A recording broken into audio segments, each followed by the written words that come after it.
bury me. They ain't listening. Every bar nitroglycerin. Hit your heart, bring it back to start, make you live again. Getting dividends, or we start getting ignorant. I be on that soldier shit, I told you shit phenomenal. Nominee a domino, so what you sucker trying to do? Rhyming comical, this is funny until I'm bombing you. Bring apocalypse to the pussy niggas that's popping shit. Team my all-stars, I coach them up like a Popovich. Fuck the politics and the lobbyists and apologists. They vagina, so we gon' check them like gynecologists. It's kinda obvious how the situation is ominous. The way I rhyme this and regurgitate for the audience. They start applauding this cause the competition is fraudulent. From the era where niggas smoke you up like a parliament. The flow been stupid, shit's gotten retarded since all the dominance. One West rising to prominent. Cause I be one West to the death till they bury me.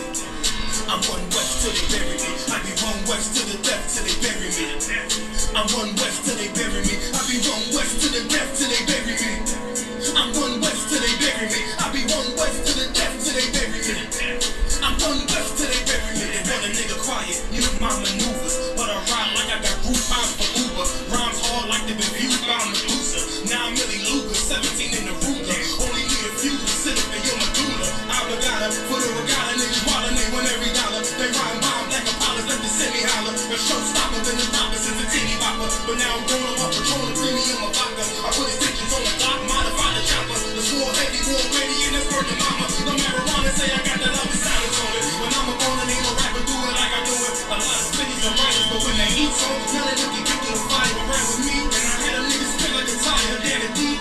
And I'm still ducking so paper. Every bar burn hard like a spoon with a lighter. Fuel to ignite up, winning coming through with the title because I be one West to the death till they bury me.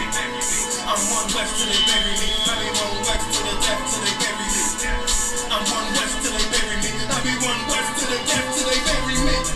I'm one West till they bury me. I be one West to the death till they bury me. I'm one West till they bury me.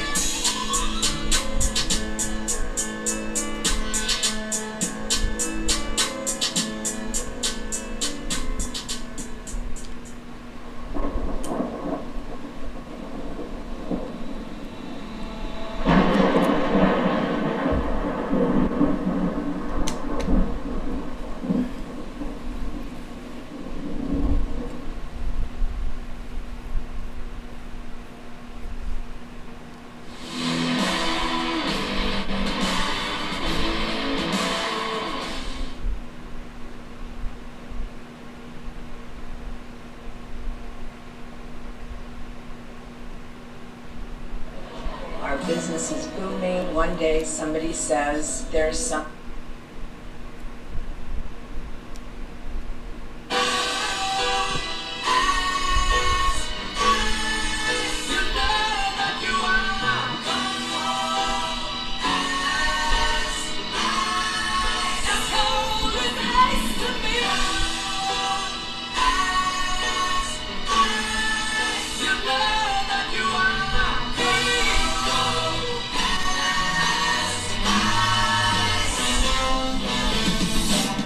Take a second, we reflecting with the light, but this the life, I fucking love it. Wouldn't trade it to be white, now that's alright. I got the bread, but the devil's redefining work.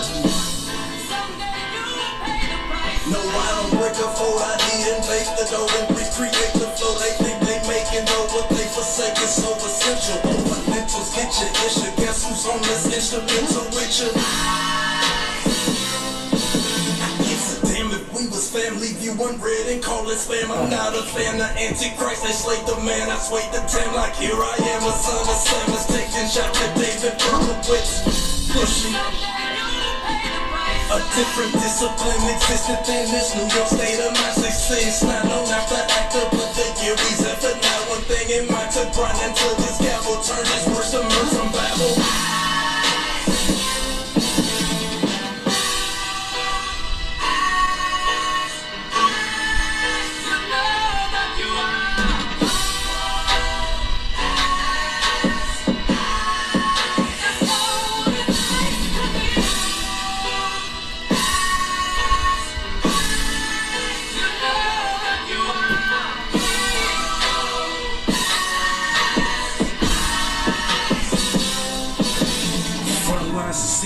I follow protocol, this kingdom built on guided bones. So I can't love Esau, and I can't fuck with y'all. I ain't gotta say it twice, you vouching for the enemy, but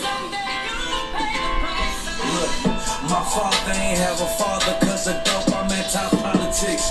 Cause Christ died from a foe. How the richest nation locked the homeless up for being cold. How ironic they relating, smoking weed to getting stoned. You trim your ways and seek they love. I'ma bring that short back wet with a vest dipped in blood. Niggas giving up when they don't even give enough. Going nowhere fast, niggas always in a rush. I give them love cause my brother's lost. Christians eating, watch they brothers starve.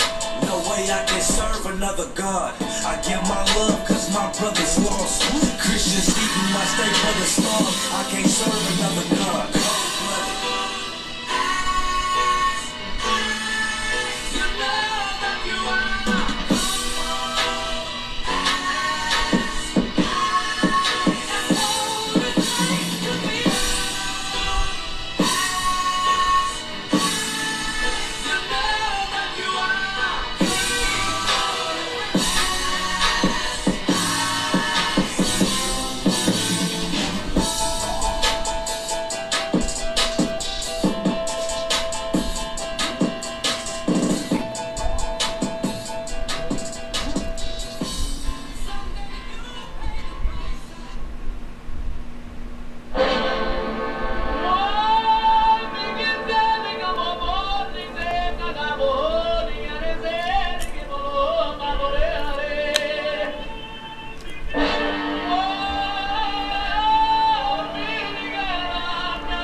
No access, cause you oppressed slaves. Niggas is dying off in waves. Living in dirt, now it's a grave. Niggas crosswalk through the crosswalking with a white chalk over the bodies of roads that you paid. Americans killing us, saying they fear us, put the drugs in the hood. Now my niggas delirious, put a gun in my face. All because of my race, click, boom, flash. Just some skittles and murder my ass. Like a cheat to the slaughter, I'm beating harder and harder. Baptized with these words, never dipping in water. So now we pray to the Father. Give strength to the Father that's looking for the marauder. Just fucking taking our dogs, nigga, it's wartime. Lights up, nigga, showtime. Got the green light on that ass, yeah, no time. Either boot up, shut up, but get your ass up. Cause we ain't got time to be playing, it's all fucked up America. Heaven for the thief, hell for the slave. Reaping what you sow, meaning giving back what you gave for a clean slate. Trying to imitate, you was always fate. America, every city, state, this is your fate. Whoa, whoa, whoa, to America. Whoa, whoa, whoa, to America. Whoa, whoa, whoa, to America. Whoa, whoa, whoa, to America. All the time, huh? Giving the room to expose the intricacies of things. Fire, who am I? I ain't shit, but getting lit is a pastime. So in a minute, I'ma pass out. I hope you get it. If you didn't, you can crash fine. Kinda simple if you feel it, that's your last line. But it will confuse a bad mind. A damn shame. That's the exact thing. Don't get your ass fried. Bombs from the sky, rich devil lullaby. Then the nigga fly. Hope you got a alibi. Bombs from the sky, rich devil lullaby. Devil missiles high. I can see her from the parking lot. Living finna ball out. Devils finna fall out. All our warfare nightmares in the big house. You murdered us for years and thinking shit won't gon' turn around. I never learned that this motherfucker burns down. Yell in the streets. Told them to preach. All of you angels bring hope to this beast. You root for time, but we play for keeps. I pray to my Father, bring hope to this beast. Remember them times we hung on the trees. All of you nations bow down to your knees. Remember them shit, they brought us in fleets. Fuck they apologies, bring them the heat. Whoa, whoa, whoa, to America. Whoa, whoa, to America. Whoa, whoa, whoa, to America. Whoa, whoa, whoa, to America. God is gonna destroy this empire, man. You about to see famine in this place. You think them fires in California is bad? That's just the beginning of what the Lord is about to do. Because you've been evil to the Lord's people. You've been wicked to the Most High's children, man. You've been destructive to the 12 tribes of Israel. Let me tell you something, black man. You gotta put on your strength now, man. Put back on your strength and might, black man, because your day is coming. Your day is coming because the Lord is gonna bring judgment on this earth.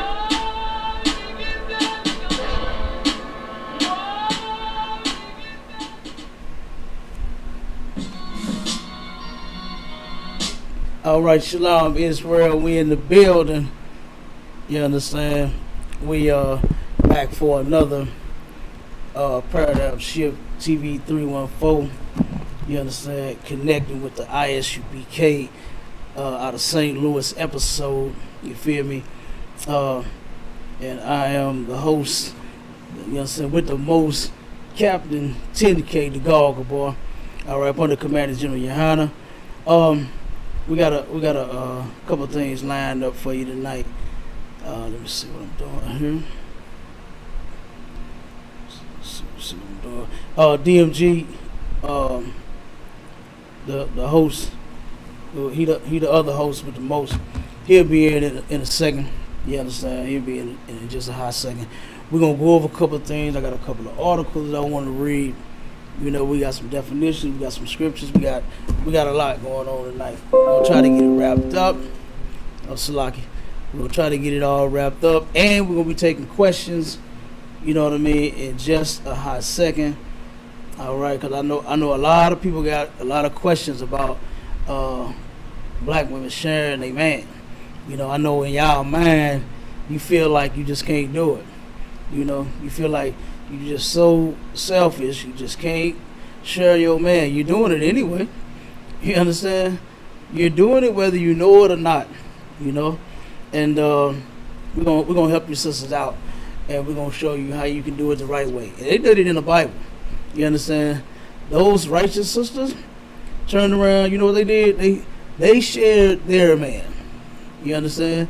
They turned around and shared their man with other women. And you know what they didn't do? They didn't. What's that song? I bust the windows out his car. They didn't do that. They didn't flatten his tires. They didn't cut up and bleach his clothes. You understand? They didn't go fight the other chick. You know, they didn't turn around and try to destroy this man and his children. They didn't let him see his kids. Jacob had four wives and kids by all of them. And the Bible said that those two sisters helped build this nation. That's how we got here. You understand? By 4 women sharing they one man, and him having 12 children by all of them. And plus, we're gonna find out too, a couple of definitions. We're gonna show you that this is nothing that's like a man had just started doing recently. You know, this has been going on since the beginning of time. Okay, man has always had more than one woman. He's gonna always have, you understand, other women. All right. So we gonna Mike Charlotte, you there, brother?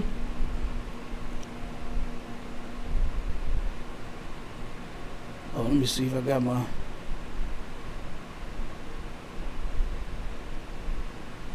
Oh, I think the brother, he jumped off. Yeah. Okay, no sweat. We'll get it in. Let's see. Let's start with this article here. Okay. I'm just around to read a little article from. This is from the Patriarchy website. All right. And this is in this section here. This is on the history of monogamy, right?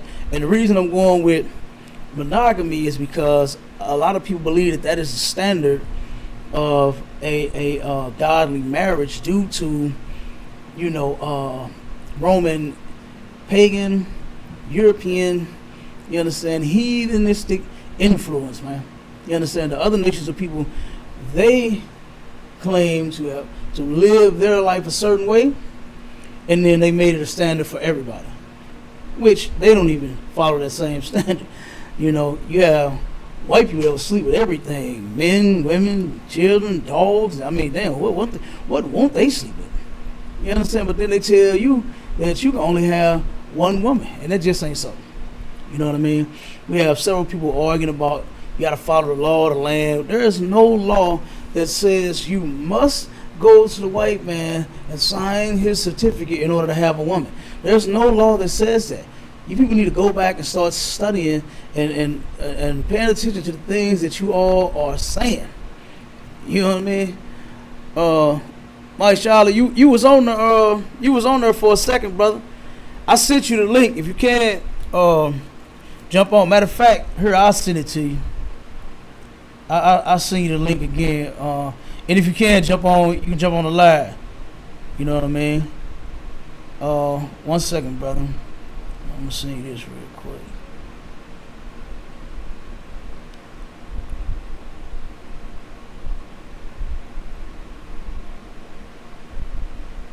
Oh snap! Hold on.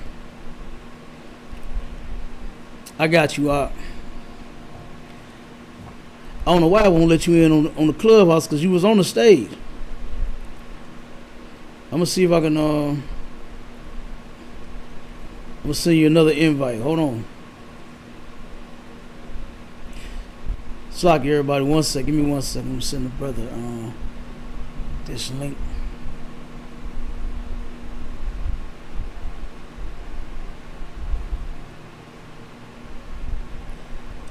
All right, I sent you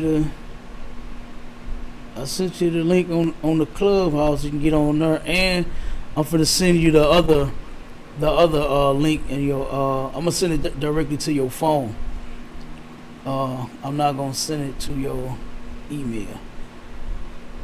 I'm gonna send you the one to where you can get on the live here, because we will be taking questions and letting people up on stage asking their questions in just a hot second.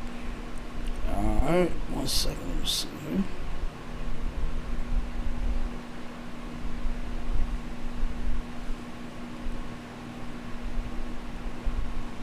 Bear with me.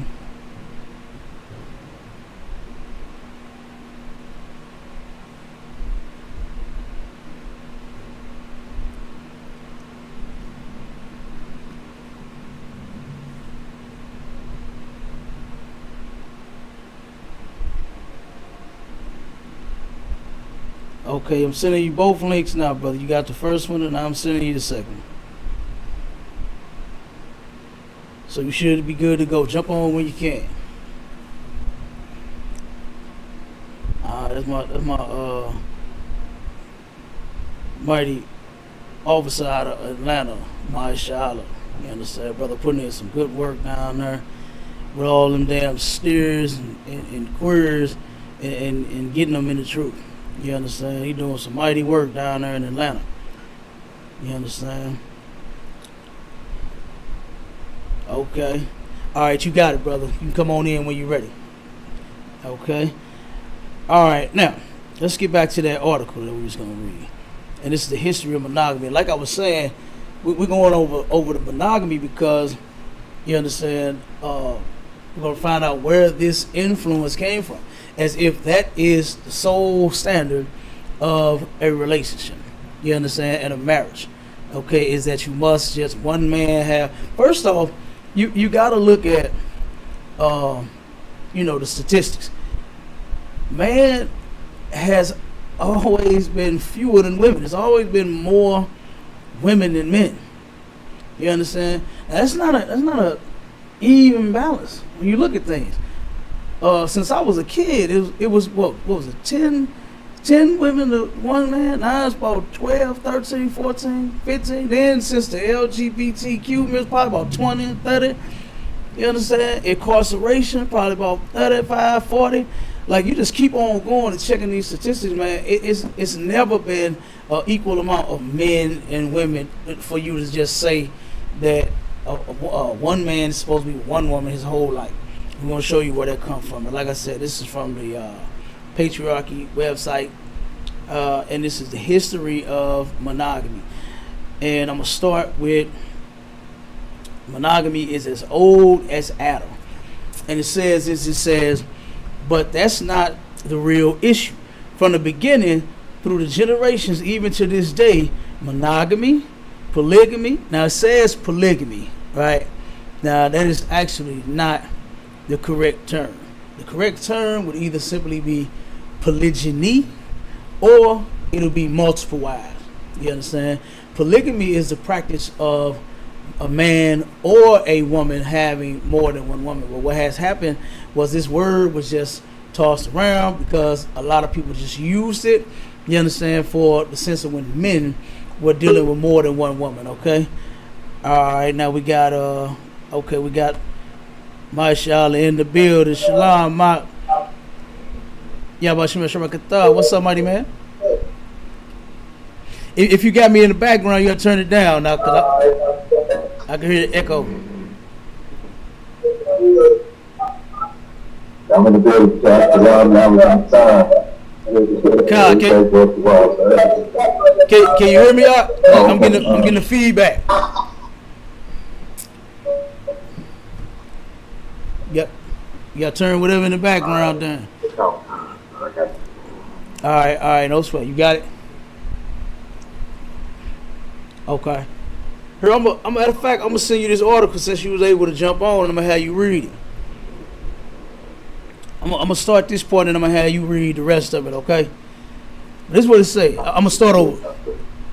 This is monogamy as old as Adam. It said, but that's not the real issue. From the beginning through the generations, even to this day, monogamy, polygamy, and I just broke that down, and celibacy are known forms of marital status. And of course, rising up strong is homogamy. Now pay attention to this. You understand? I don't know if y'all know what homogamy is, but this is the old time abhorred practice of homosexuality, which is once again fighting for recognition and acceptance. Now, you can't tell me that ain't true. You understand? Is that these homosexuals, that's on the rise. And you're going to find out that that's all due to that Christian religion that you love, that religion that your grandma had you going to church, putting them little $2 in that bucket. You understand? Had you singing them songs in the choir and dancing and singing and swaying and all that. You're going to find out that's where a lot of this stuff come from, man. You understand? It comes from our oppressors, and we were never supposed to follow this stuff. All right? And then it says, what is in question here is how and when monogamy began to be imposed as the only right form of marriage acceptable to God and man. All right? Now, this is what you're going to find in this article is that right there is totally not true. That a man must only have one woman. Let me see. Thought you was getting the link. That's what I want to okay. So hold on 1 second. Now, I can hear you, brother, just fine. To the sister Mika Wash, you said you thought you was getting a link to this, but okay. Since I guess if DMG was gonna give you the link, you understand? Give him a second since he was actually doing something. You know what I mean? And you'll definitely be able to come on. No sweat. All right. Matter of fact, I just put it up. Here now. Give me 1 second. Because I don't know if the brother had promised you that, sis. But it ain't no sweat. Because I believe you was on the other show that he just did. And you was on the show before with me in the past. 1 second. I got you. So that's okay. I don't want to go ahead, brother. I can hear you nice and loud. Okay. I'm just making sure. I'm trying to figure this out between the laptop and the phone. So I think I'm good now, though. So whatever if you need me to read or do whatever, then I'm here for it. God, all right, no sweat, brother. Yeah, you loud and clear on my end. Yeah. It just sound kind of it sound kind of low. I don't want to got my face up to the phone because you said mine is low. It just sound kind of low, sir. Yeah, no, I think my volume up. Let me check it. Yeah, my volume all the way up. We all the way live. Yeah, I think it's just my phone, sir. Okay, kind. Yeah, no sweat, brother. We get it in. Yeah, you know how Esau technology is.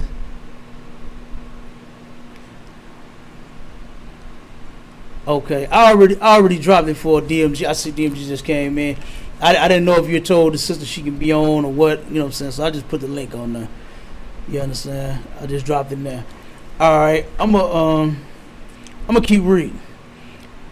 Okay, I'm gonna keep reading. Now this part in this section is called "It's monogamy and should be monogamy." It says the practice of faithful monogamy stipulates that a man can marry only one wife at any one time in his life. Now, ain't that Christianity?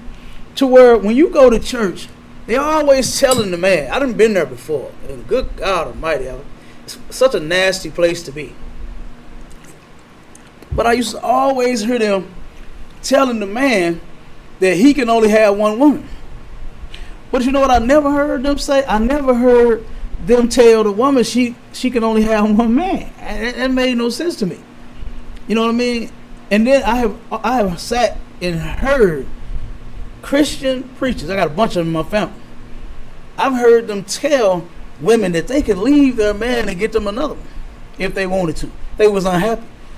You know, but here in this, Christians for a long time have been telling men, you understand, black men in particular, because everybody else do what the hell they want to do. At one point, everybody, every nation on the planet had more than one woman. It was no secret. It was nothing to hide. It was nothing frowned upon. Matter of fact, Maya Charlotte, you got the Zondervan with you? The Pictorial Bible Dictionary? So I can grab it real quick. Give me 1 second. Kyle, get that. I got some definitions I want you to read. You understand? All right, come on, sir. Kyle, Most High Christ. You understand? Turn around and you're going to find out a lot. You understand? And Lord will, by the end of this, you sisters end up, as if you choose to now, because whatever standard a person has for themselves, if your man must have one woman and all that, hey, Lord be with you. I hope you find him. You understand? If there's a brother that only wants one woman, then hey, have at it. If that's what you want. Guess what? Don't have needs and be sleeping with somebody until you find that one that got that one woman. Just want that one woman. Wait. You understand? Wait until you get what you want. You understand? Don't be talking about you got needs. You are a woman. You heard that before, my child? That's like what I could. So what do you mean in the Zondervan? Get the definition of family. It's on page 275. And then we're going to read, I believe. I ain't going to have you read it yet. I'm going to read some more of this article, but just have it ready. We're going to. So what's up, 275? God, where you see family at. And then we're going to read the first two paragraphs. And then we're going to be off of that one. And then we got some more definitions, some more scriptures. All right, so just hold it. All right?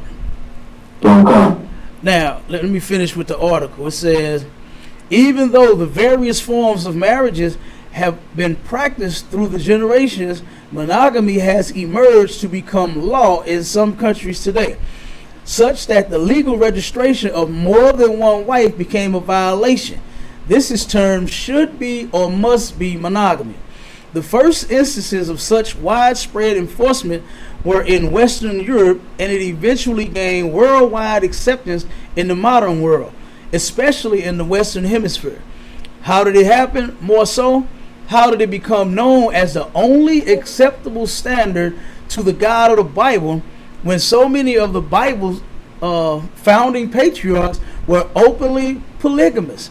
The answer of this, the answer, of course, will be one of greatest concern to Christians, and it will be an interesting but a very tragic one. See, Christians, I don't understand them. First off, they claim to only have one wife. They're only married to one woman. You get your mute up, my Charlotte, until you ready, because I'm hearing your background. Yeah, come on. So, you said you want the definition of family in the Zondervan? Not yet. Don't read. Just hold it. Okay, come on, sir. No sweat. Just hold it and mute your mic, because I'm hearing your background while I'm talking. My bad, sir. Sorry, sir. Ain't no sweat, warrior at the water. You understand? I want to be able to be heard on this very clear. Okay, I appreciate it.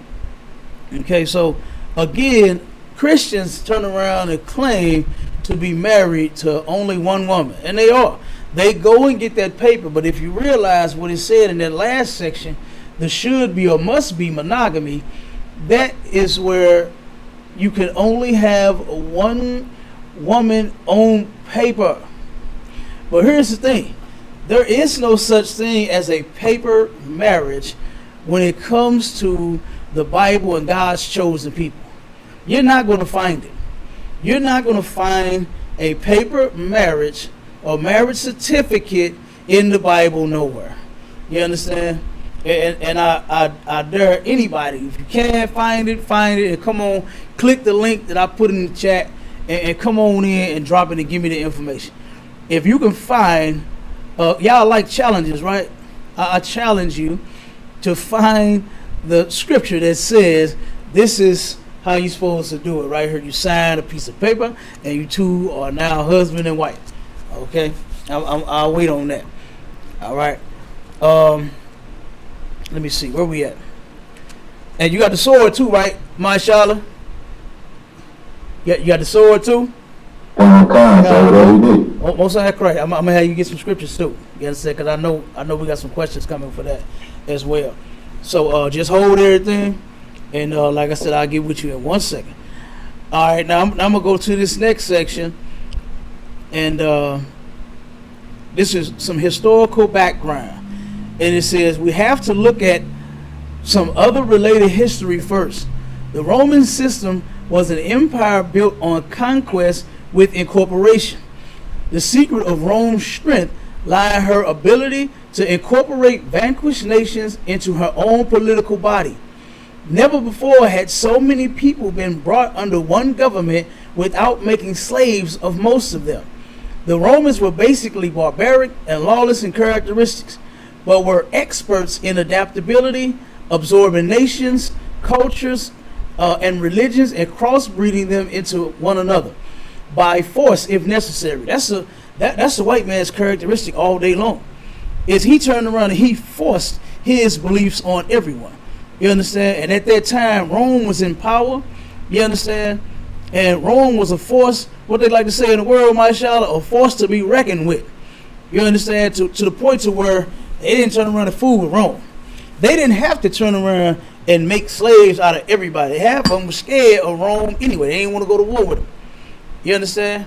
Our oppressor, the Bible says that he will be blessed with the sword. Y'all really think that the white man actually went in his coin purse and bought everything that you see? He didn't.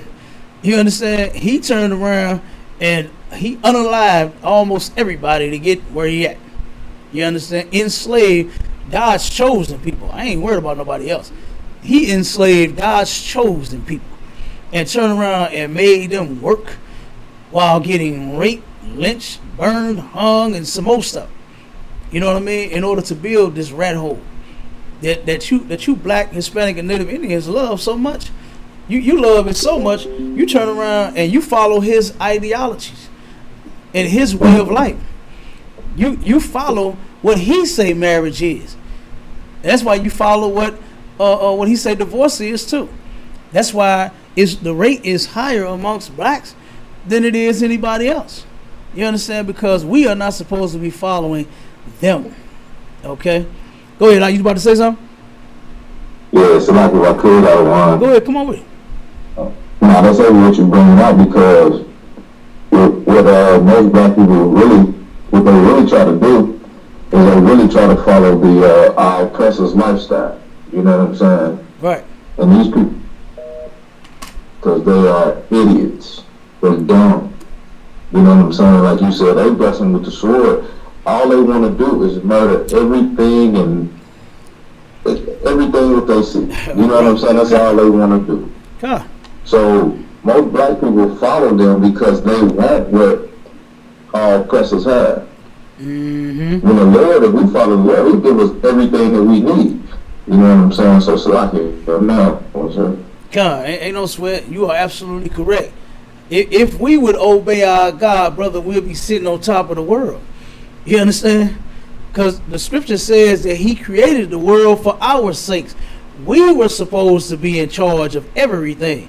When you got pulled over, you understand? You know who's supposed to be pulling you over? Blacks, Hispanics, and Native Indians. We supposed to be the judges. You understand? The law enforcement, and you know, it's everything in this place. Own all the businesses, run everything.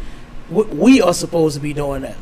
But guess what? That's okay, because the Lord is raising up brothers who, guess what, want that power.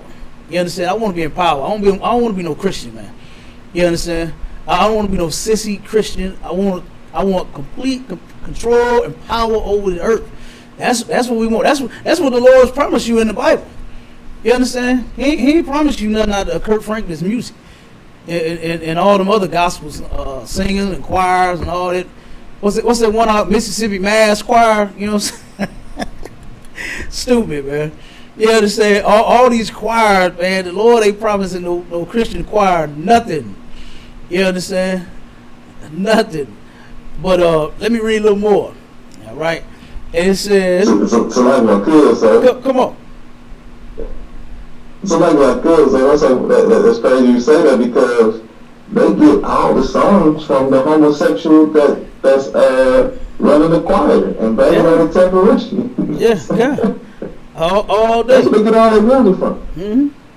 Kirk Franklin, I think you said Kirk Franklin. Wasn't he just walking around in some high heels or something like that? What'd you say? Wasn't he just walking around in some high heels? Who was? I have to send that to you, otherwise. I swear I just saw him walking around in some high heels. Who was doing that? Crazy. Kirk Franklin. Oh, hey, I wouldn't doubt it. I wouldn't doubt it. That dude is a sissy. You know what he did? Sidebar real quick. He turned around on one of them shows. I ended up watching BET, First Sunday or something like that. And I just so happened I'm changing the channel, came on, and he had a brother and a sister that went, you know what I'm saying, right behind each other. They had the brother go first. The brother, he could sing, you know what I'm saying? The sister could sing, both of them, you understand? And he turned around, and when the brother got through singing, Kurt Franklin, when he grabbed his hand and said, "Ooh," he said, "Come here, let me stand next to you." That's what he said, bro. He turned around, sat the dude on the floor. They sat on the floor Indian style next to each other. He said, "Ooh, you know you can sing." Ooh, I'm talking about, man, he was extra with his brother, right? But then when the sister got up there and she sang, she could, like I said, both of them was excellent singers. She turned around, blew the roof too, right?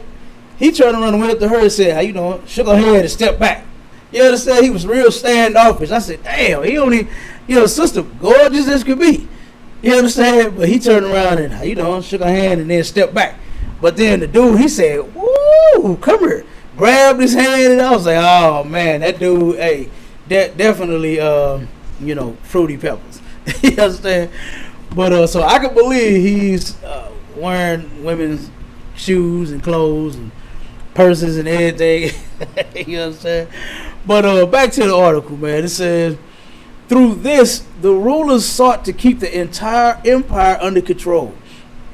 Gradually, the Roman Empire became permeated with the philosophy of the Greeks and the religions of the Jews and Christians.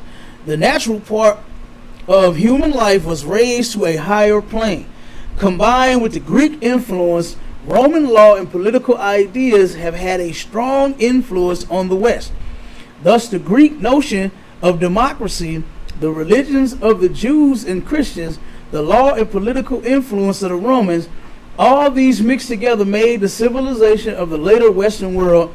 And it says, clearly, history tells us that the Roman civilization is the direct ancestor of the modern West.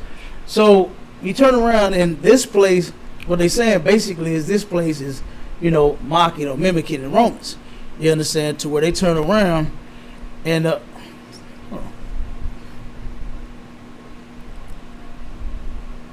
okay, I turned around and saw a comment on the on the TikTok. Man, we got some crazies out there. You understand? We got some real crazies out there. But anyway, you understand? That's basically what they saying. Is America has taken on, after the Romans, okay? And now this one is the Roman Empire and the Roman Church.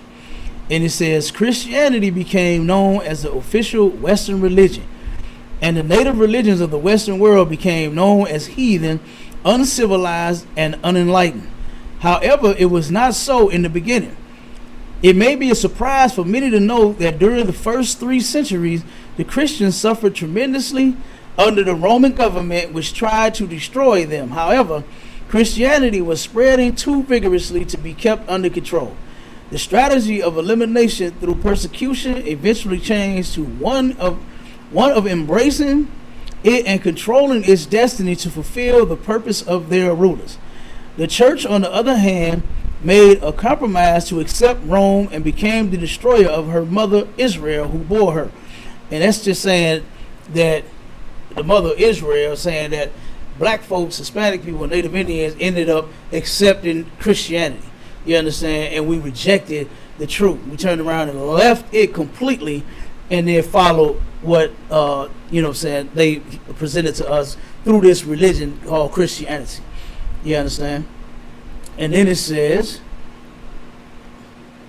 the church, on the other hand, in the process, truth suffered. You understand? And pay attention to that. The truth has suffered and is still suffering. You understand? All because of all of the lies that Christianity has spread. Especially the lie that a man must only have one woman. That is a lie. We're going to get to that. Okay? And it says, biblical commandments that the apostles taught were subordinated to pagan convenience. The church entered into apostasy. This was fully realized in the 4th century when Emperor Constantine the Great declared himself a Christian.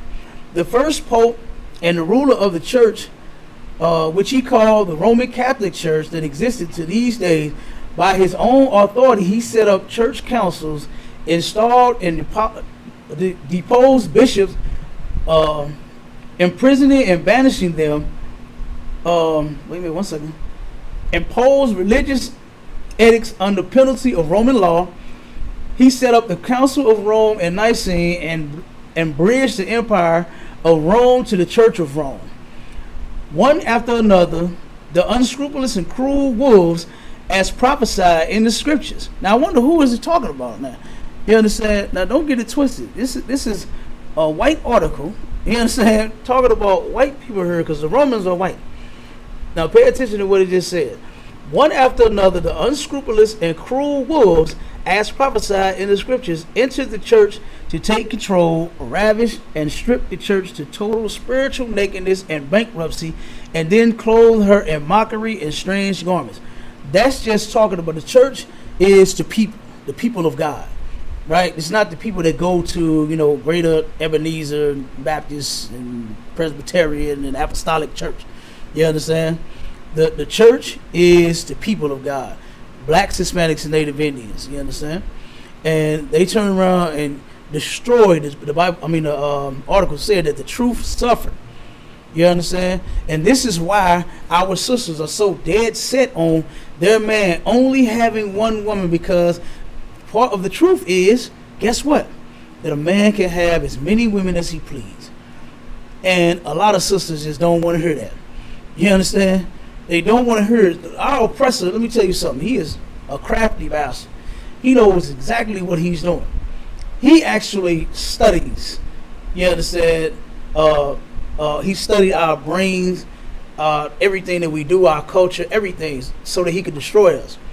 You understand? Not that he was actually doing something to try to, restore the people that he destroyed.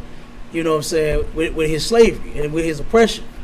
He turned around and gave us all kinds of things. He gave us monogamy to destroy us. If you look at all the things that he has given us, it was to destroy us. He gave us monogamy. He gave us drugs. He gave us holidays. He gave us pork. He gave us unlawful foods. He gave us everything. And he gave us the love of Jesus, that God loved everybody. And that's just a lie. That's not in the Bible. You understand? God does not love everybody. Jesus Christ didn't come to die for everybody. You understand? A man turn around to heaven, one woman is not true. You know what is true? A woman only supposed to be one man. I can't wait to bring that out. I wonder how many questions and comments we're gonna get on that. You understand? I wonder once sisters realize and start thinking about that body count and all them notches on their damn belt. I wonder what are they going to say about that. You understand? Because you know who does not care about that, mashallah? The Christian church does not care about our sisters being ran through at the rate that they are. That's why they tell them such nonsense. You understand? So that they know that they'll be loose as a goose. You understand? Come on with it.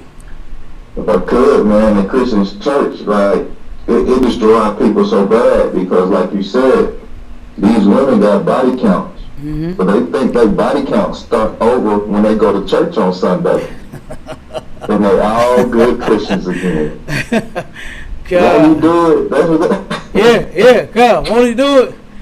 Won't he do it for like Yeah, one of the men gonna do it, you know what I'm saying, that you planning on being with, or that you already been with, and be going back and forth and have one man 1 year, then go get with another one another year, then get with the other one another year, then go back to the first one, then go back to the third one, and then the fifth, and talking about they friends and all kinds of mess. Now, nobody ever speaks on that, right? God always talking to these Christian women, but God never tell them, hey, stop breaking up with these men that you keep getting with. Stop sleeping with all these different men.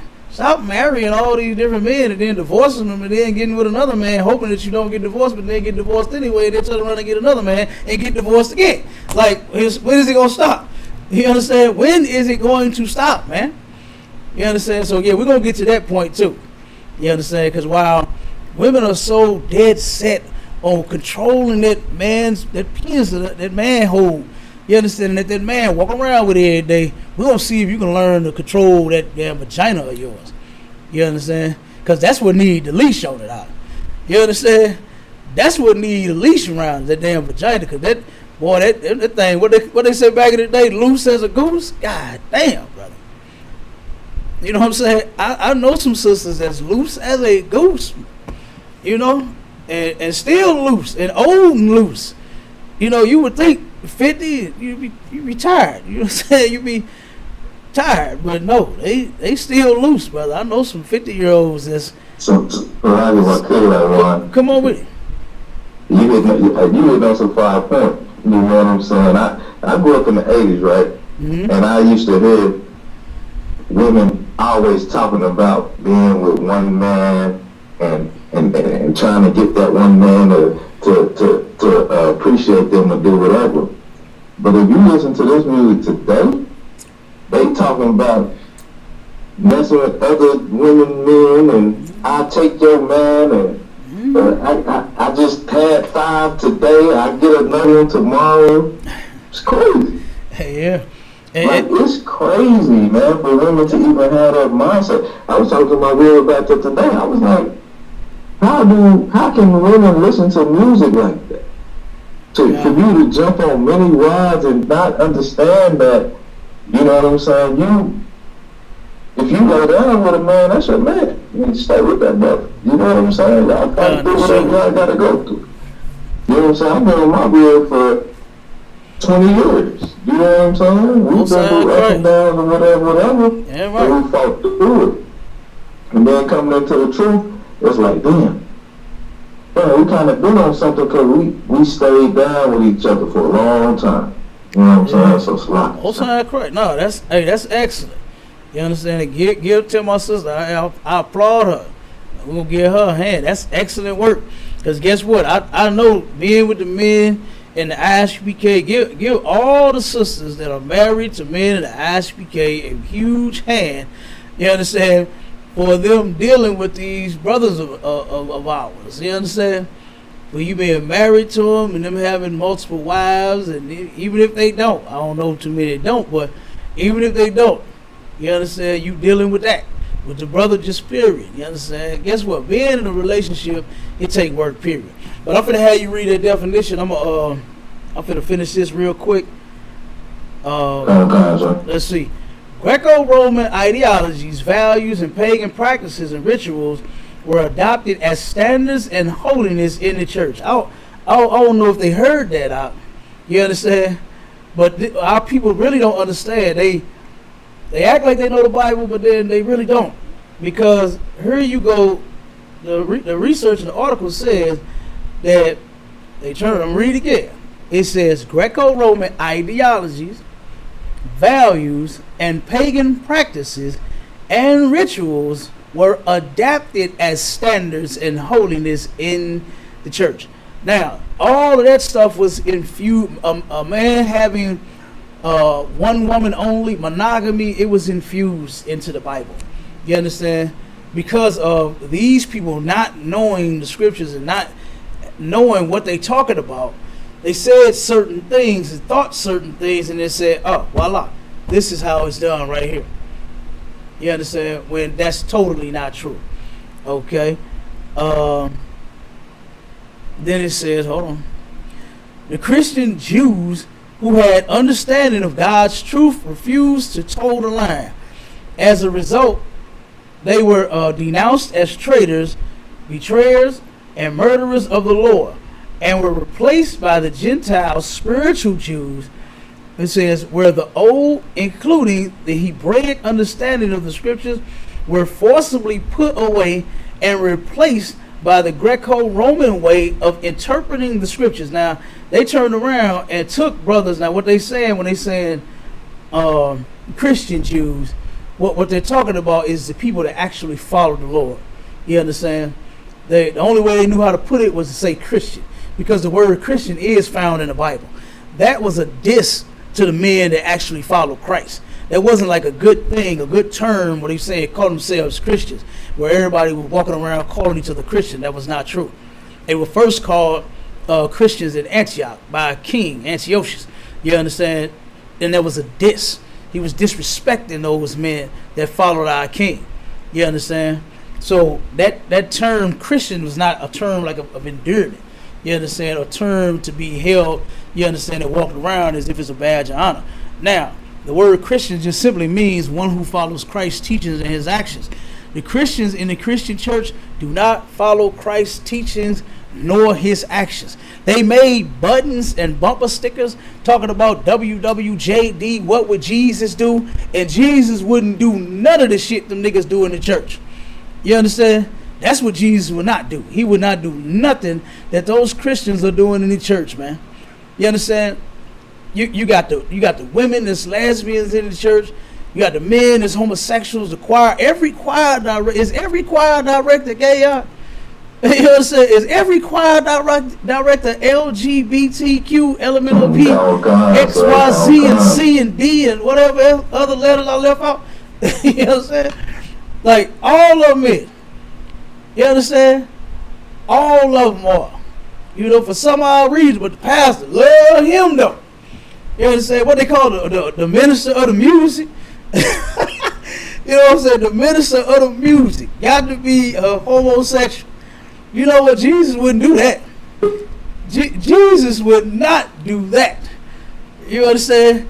Jesus would not be bamming no tambourine. Now, they be getting it too. The men be Jesus would not do that. You understand? Jesus would not celebrate Christmas. They celebrate Christmas in the church. Jesus would not tell a man that he must only have one woman. It's a man's choice. You understand? Jesus would not do a lot of stuff that these folks would. You understand? One second, DMG. Let me finish this little part, and then I'm going to let you rock. It says, the wolves now had a totally free hand, this time in the name of God. Sounds like a fairy tale, but painfully true. This is the background and setting for the origin and history of the must-be monogamy theology. So what this is saying right here is what they said they had a free hand, meaning that they turned around and they persecuted the true followers of Christ. You understand? They persecuted the men that actually followed the laws, that knew and understood the scriptures. And then what they did was, like it said in the article, it gave them, they replaced them by putting them in prison, killing them, doing all kinds of things to the men. You understand? And then replaced it with their Greco-Roman theology. You understand? And ideology and their interpretation of the scriptures.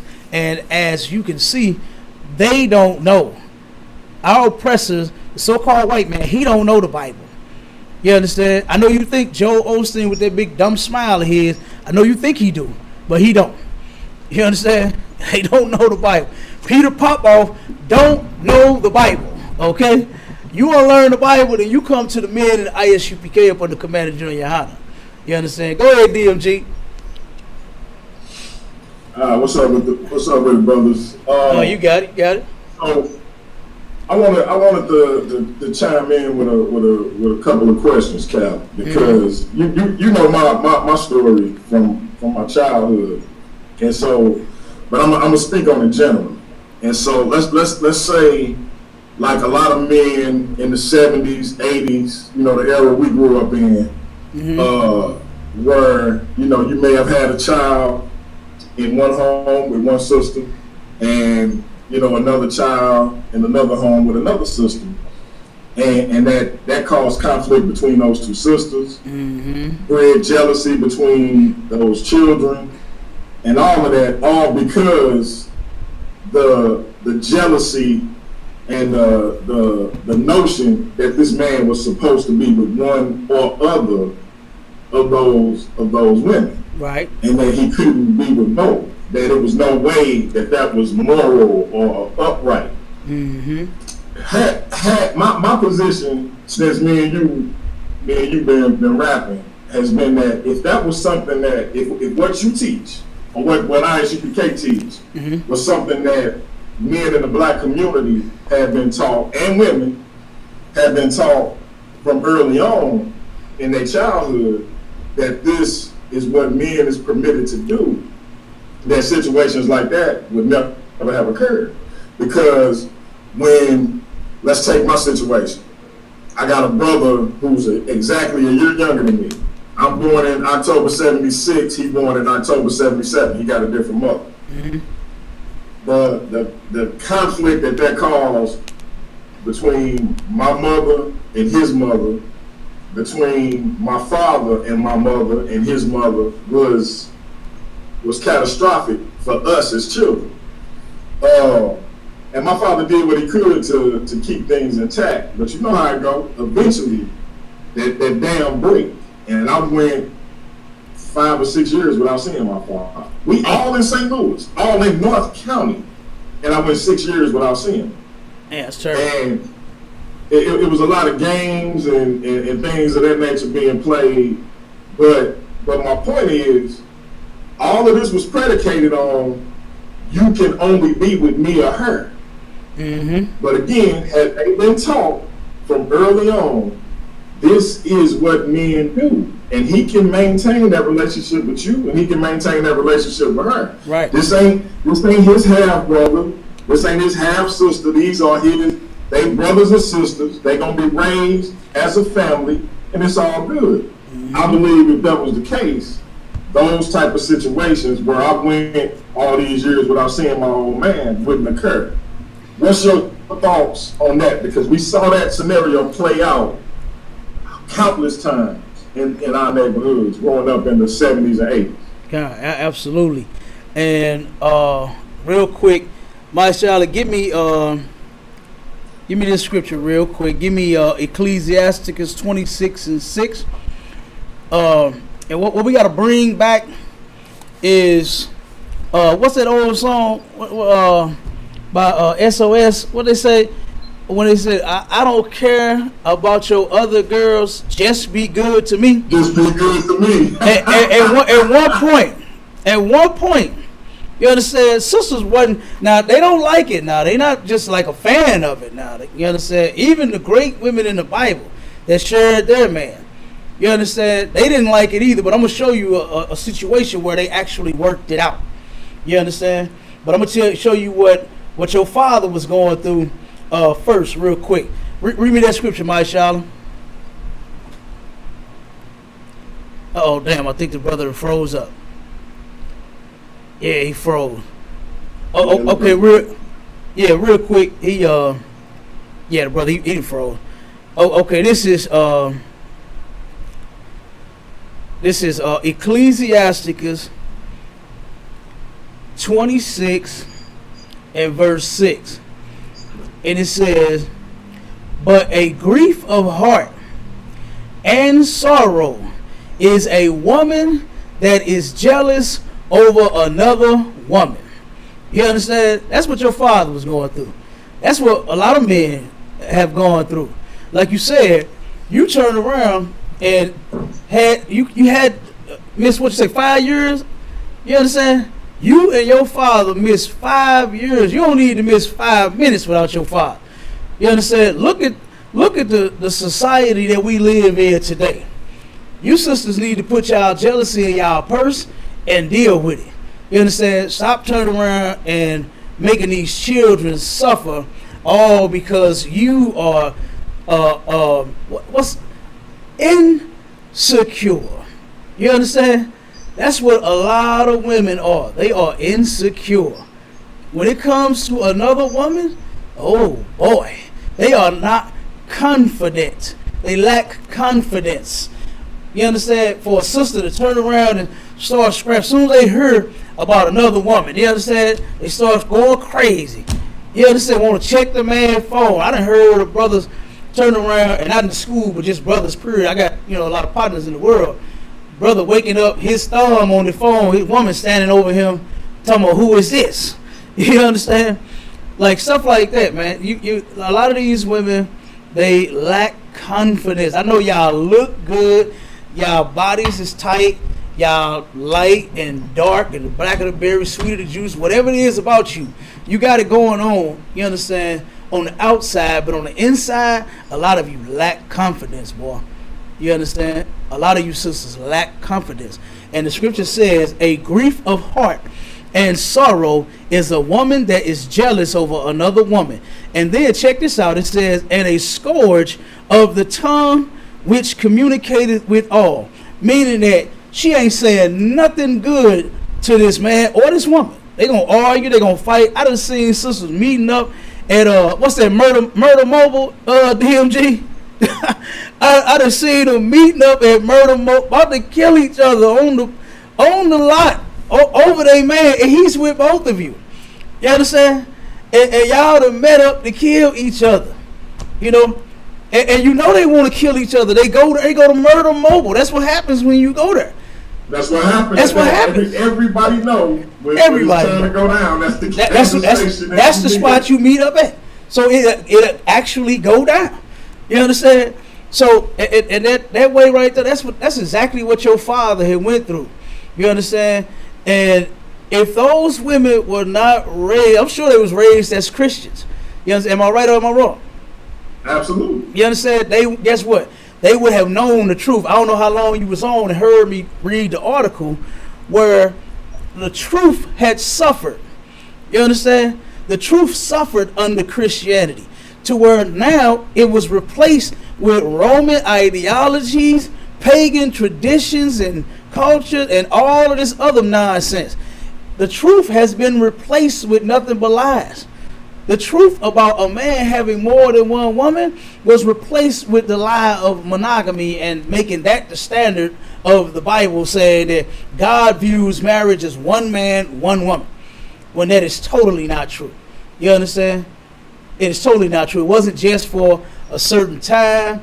It wasn't just for, back then, a lot of people say the Bible days, as if the New Testament is not a part of the Bible days. The New Testament was written thousands of years ago. You understand? The Old Testament was written thousands of years ago. Like, stop it. You understand? So that's what your pops was going through right there. And in the end, the whole family ends up suffering. You understand? We all supposed to be together. My brother's still stuck. I'm gonna read this definition right. I'm gonna kick him and then tell him to just come back in. Okay. Yeah, cause he froze. I had him holding this definition for me, but I'm gonna go on and read it. Cause what you talking about is we right there, and this is from the Zondervan's Pictorial Bible Dictionary. This is the word family on page 275, and it says this. It says the Hebrew family unit was larger than families today. I wonder why. You understand? The Lord said, be fruitful and multiply. And men could then and can now have more than one woman. You understand? And now it ain't so. You got women that's aborting babies like crazy. You got sisters, 350,000 abortions every year. You understand? You got women on you got women that's more concerned about their career than their children and their husbands. I know a sister that turned around and had 4 abortions on her husband, all because she didn't know if it was his or the other dude that she was sleeping with. You understand? Dang. Yeah, she did that. 4 abortions. and that's sad. We have. Oh, go ahead. No, speaking of that, Cap. Now you just mentioned that the sister got 4 abortions because she didn't know if her husband was the father. Mm-hmm. So what do you say when you hear somebody like Pastor Bennett, who I'm sure you're familiar with because he debated Captain Tazoriak. Mm-hmm. What do you say when you hear somebody like Pastor Bennett or any other pastor or non-believer say, well, if the man can do it, why can't the woman do it? Oh my God, that is so disgusting and it is so weak. And then that man, he's truly a Christian pastor, right? Mashallah, give me Romans 7 and give me verse 1. I'm gonna show you what the Lord said as far as how many, because it's in the Bible, you know. And then it's the New Testament, right, DMG? Romans is the New Testament. So guess what? Can't nobody give me no excuse. New Testament. They can't give me no excuse about, oh, that's the Old Testament. What you reading from is the Old Testament, and that's old. That's way long time ago. That's when Christ. No. That was before Christ. They love talking that. Nah, we finna get to it. You got it, Mashallah? Can you hear me? Con, I can hear you, brother, loud and clear. Yeah, Go ahead, start it. Try turning your camera off, bro. Maybe that'll help with the freezing. I mean, can y'all hear me like pretty good now though? Yeah, we can hear you. Just turn the camera off. It's all good. Turn the camera off? Yeah, turn it off. That way you won't freeze up while you read. Because it was stuck. Most of the correct. Common concept, can you hear me now? You good, Warrior. Go ahead. Alright, common concept. The book of Romans chapter 7 and verse 1. Know ye not, brethren, for I speak them that know the law, how that the law hath dominion over man as long as he liveth. Okay, so this right here is telling you that the law, right? The law that a lot of Christians say is done away with and you don't have to follow no more. Paul just said that the law hath dominion. What is dominion? Power, authority, and control over. You understand? Over a man as long as he liveth. Not just for no certain period of time. Even today. The Christians claim to follow this, right? Paul said that the law, where you can find in the Old Testament, in the Torah, where it says that a man can have more than one woman if he chooses to, guess what? That law is still in effect. You understand? As long as a man liveth. Now let's get to the woman. Okay, go ahead, brother. Keep reading.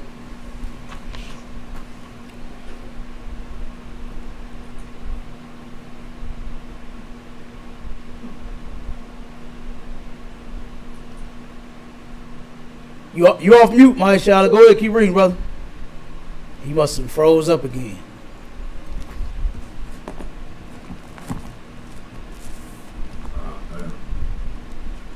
Yeah, it looked like. Yeah, I think he froze up again. Can you hear me now? Oh, okay, God, there you go. Go ahead. Alright, let me get back to it, sir. Verse 2. For the woman which has an husband. Stop right there. Law. Stop right there. A woman which hath an husband.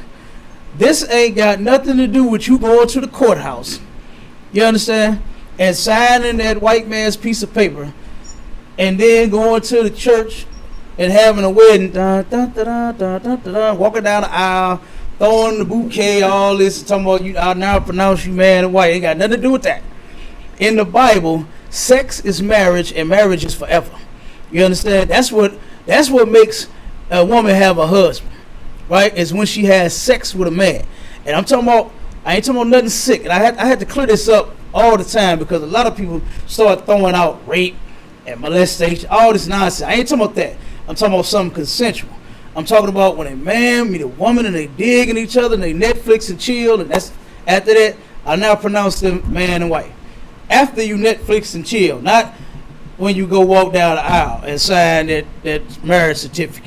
All right, for the woman which hath an husband, keep reading, brother. Bound by the law to her husband, so long as he liveth. Stop right there. Stop right there. So long as he lives, she's bound to that man as long as he lived, right? So how many men is a woman supposed to have, DMG, according to the Lord? You say how many is a man supposed to have? No, how many men is a woman supposed to have according to what we just read? What?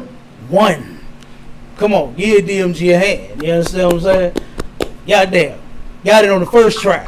You understand? I mean, The first try. That's it. A woman only supposed. Now you say Pastor Bennett say if a man can do it, a woman should be able to do it too, huh? You know what preachers do? Preachers set women up so that they can have sex with them whenever they feel like it, man. That's all it is. You know what I'm saying? Christian men are weak and they are cowards. You ain't got no game. You understand? Women love getting macked on. You understand? Mack a woman down. I ain't talking about game up like lie to her. I'm talking about, put some flavor on the sister. You understand? Run some fire game on her. You understand? What they say, DMG, spit on shorty, holler at old girl, whatever they be doing. Yeah, whatever magic you put on them when you walk up to us. You know what I'm saying? Hey, holler at her. You understand? That's the game I'm talking about. Walk up to this sister with some flavor, back her down, have her melting in your arms, and then make her your woman. That's what I'm talking about. Not that. I tell these young cats, women, sisters is like M&M's. They melt in your mouth, not in your hand. All day long. You understand? Go ahead, Marshall.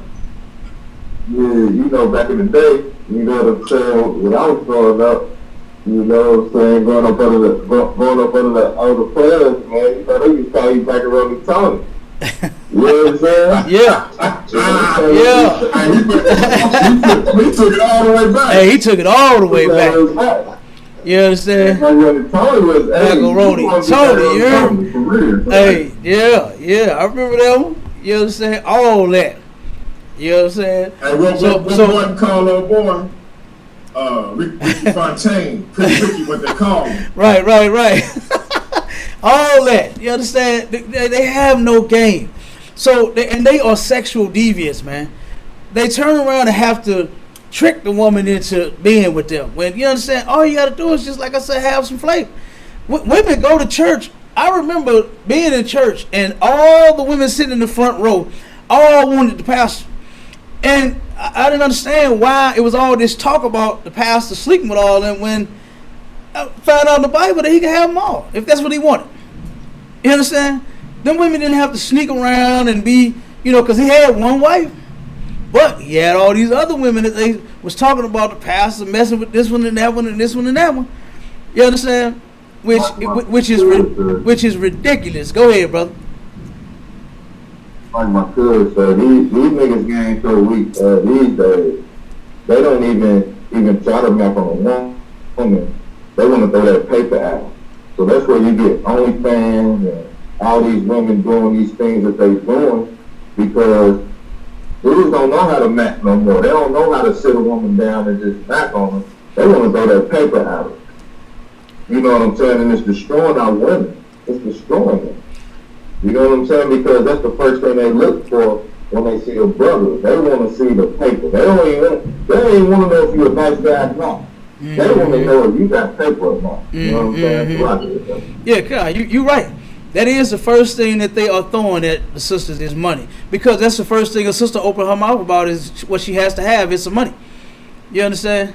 That's what, she turned around and is basically after. Andre said your pastor was doing the Lord's work. No, he was not. You understand?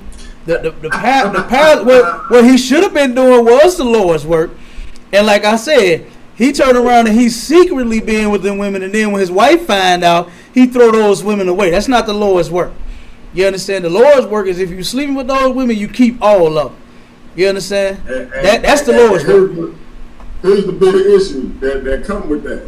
Because now you destroyed your wife and you destroyed those women. That's what I'm talking about. Because of this notion that there can only be one. This ain't Highlander, Right. where there can only be one. Right. So, but because that's being taught, now you got those sisters feeling a way about themselves, Right. and you got your wife feeling a way about herself. Right. When if you was taught from the beginning that this is the way it's supposed to be, or this is the way it can be, because I know you ain't got to that point yet that you don't have to have more than one. Right. But if you do, it's okay. If you was taught that from the beginning, you wouldn't have all that drama. But we get caught up in that there can only be one. Like I said, it's like the Highlander. Like, if you ever seen that movie where you got all these immortals fighting, and in the end, it can only be one. That's how it is with sisters when it comes to a man. And so, absolutely. no, it ain't necessarily got to be like that. It's like I don't know how many brothers y'all know who just, it's like his conversation, his personality, the stress of the day, one woman can encompass all of that. And what I mean by that is, one sister may be able to handle one aspect that we deal with on a daily basis, but then it's another aspect that she not quite equipped to handle. That don't mean that she not for him, or they can't make what they have work, but that just means that it's another sister who can meet those other needs and requirements, because everybody can't be everything to everybody in terms of that man and his women. But what people tell you is, you supposed to just deal with going without. Like, let's just say, for example, Cap, you got a sister that's your real. Y'all been rocking for a minute, but her physical appetite for sex don't match yours. And for everybody that's gonna say it's just about sex, no, it's not just about sex. I'm using that as an example. And so her physical appetite, her appetite for sex don't match yours. That don't mean you don't love her and she don't love you. Right. Do that mean you're supposed to discard her? But let's say you got another rib, she wanna go as much as you go. Or is that something to be ashamed of? Should the sister who don't want to go as much as you go be mad because you got a sister who do? You see what I'm saying? You don't want to go as much as I do, but you mad because I got another rib who do.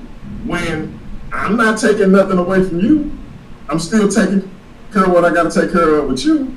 But it's just that when you don't want to, I know she do. Same thing from a business standpoint or a financial standpoint. I might want to stand up a business. The one who wanna slay me all day may not be equipped to stand up a business, but the one who don't maybe is. Like we form a Voltron here. It's just that the man forms the head. If that makes sense. And for those who don't follow what I'm saying, I think it's pretty simple. Andre in the audience, he know exactly what I'm talking about. Oh yeah, we know. You know. It seemed like somewhere along the line that concept got lost, and you find yourself in those situations. Like my father was in. Like my father, I tell you, my father in his 60s, and he'll tell you, he just now getting to the point where he like, yeah, son, I think it's time for me to have one woman. But for most of his life, that was not a thing. Ever in his life. That just wasn't a thing. When I got married, when I met my wife, well, I can't say when I met her in second grade, but when I started dating my wife, he was like, hey boy, that's a good woman. You keep her, you marry her. You keep her right here. But you know you gotta get you at least 2 or 3 more. And I'm like, what you talking about, Pops? You just said marry it. Because in my mind, if I marry it, the 2 or 3 more is off the table. He was like, nah, son. Like, that's how my father talking to me, Cap. And keep in mind, I'm 19 at the time. I got married when I was 20. He said, you a complicated nigga, son. that sweet young lady, she not prepared to encompass everything that you're about to bring to the table. But you get you one or two more that can kind of, you can kind of bend their ear to what's bothering you, because you don't want to bring that to her. You don't want to bother her with that. And I'm like, what is you talking about? And he was dead serious. And I'm like, wow, this man is he's straight up serious about this. And that's his mantra to this day. And he'll jump in front of a train for my wife. But he realized probably in my late 20s, early 30s, like, hey, yeah, look, dude, don't mess around on my daughter-in-law. But I'm like, man, why you couldn't tell me that when I was a teenager? The confusion. But his uncle, his father, that's what they taught him. And so you find, like, I feel like if people really teach their sons, hey, either you're gonna do it this way, but you don't have to. Mm-hmm. But it's perfectly okay if you do it this way, and if the women who you involved with agree. And when you pull out the Bible, and this is the important part, Cap, where do they show you, where in the Bible does it say this is not permitted? Because people will tell me, well, Jesus said, Jesus corrected that. Because I always point out, well, what about David and Solomon? What about Abraham and Jacob? But I say Israel. Mm-hmm. What about all of them? They had multiple wives. Right. And they'll say, well, Jesus corrected that. And I'm like, where? No, it did not. Are you familiar with the scripture that they represent when they say Jesus corrected it? Because I'm not sure what they're talking about. I know exactly what they're talking about, and we'll get right to that after this point. I'm going to have the brother finish that scripture up. Mashallah, finish that scripture real quick. Start it over from the top. My bad for interrupting y'all, bro. Oh, no, you good. Come on. So we have verse 2, right? Come. So long as he liveth, but if the husband be dead, she is loose from the law of her husband. So right here, while that man is alive, right, she's supposed to only be with him. Now, how many women do you know that turn around and got baby daddies here and there, got exes everywhere, got bays and booze and one night stands, and getting flued out here and there? You understand? Like, come on, man is still alive. You understand? He ain't dead, because if he was dead, you'll be loose from that law, and then you will be free to be with another man if you see fit, right? But not a moment sooner. Go ahead, brother. No, so that's already what you say, because these women, like, they'll go out and they'll have multiple baby daddies, right? Yeah. But get mad if a man and another woman. Yeah. Like, to me, that's just not logical sense. You can go out, you can have multiple baby daddies, you can have 4 kids by 4 baby daddies, yep. But then you mad if a man goes do something illegal. You know what I'm saying? Yeah. So and then be a Maury Povich reject and turn around and be on the show 25 times talking about Dante, Antoine, DeMarco, Reggie, Ray, Pookie, you not the father, y'all ain't the father, them ain't the father, they ain't the father, everybody ain't the damn father. You know what I'm saying? And that's fine. Nobody says anything about that. You understand? So those preachers, what's the Pastor Bennett, that say, if the man can do it, the woman can do it too. No, you cannot. You understand? You wasn't built for that. You understand? The Lord didn't create you for that. So, go ahead. If I may, remember what we talked about, right? Uh-huh. Now, just scientifically. Mm-hmm. We, like, for everybody who want to say, okay, you ain't got to, because, okay, let's take the Bible out of it. Let's just talk science. Remember we said, if you lock me or you in a room and you give us enough food and water and you send 1 million women in there, given the right amount of time, the right amount of food and water, we can impregnate all 1 million of those women, right? Mm-hmm. At the same time, they can all be pregnant at the same time. Absolutely. Now, if you put a woman in a room with enough food and water and enough time, and you send 1 million men in there, how many of those men can get that woman pregnant? Just one. Just So one. what?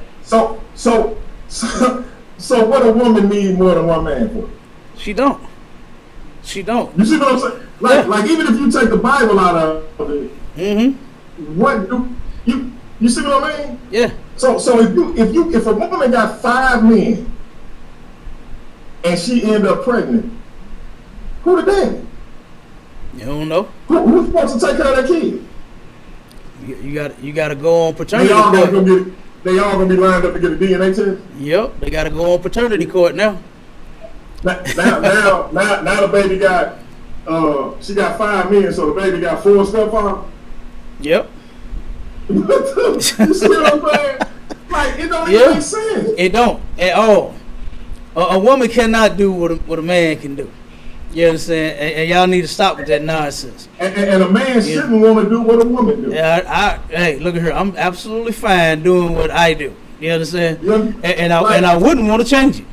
You understand? Exactly. So all these women who want to talk that what's good for the goose is good for the no, it ain't. No, it ain't. Absolutely. Because at the end of the day, whether we talk societal where a man can have 50 women and he a player, and a woman can have 50 men and she a slut, that we ain't make that rule up. Right. We ain't come up with that societal idiom.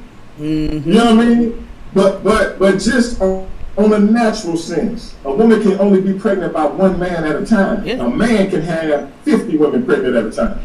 Yeah. God knew what he was doing. Absolutely. When he created us the way he created us, and when he created y'all the way he created y'all. I agree. I'm done. I'm gonna let y'all teach. And look, the Lord created that, what you talking about, that standard. You understand, for a woman to be a slut. It's in the Bible. Read the next scripture, my child, and then we're gonna jump to the next part.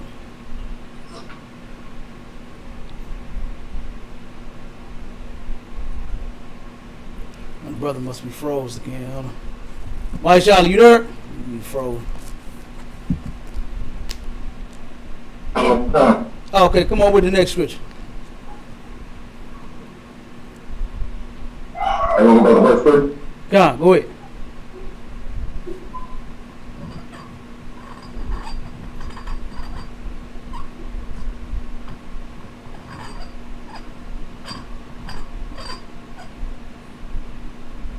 You froze, brother? Or are you there? Yeah. I thought I heard.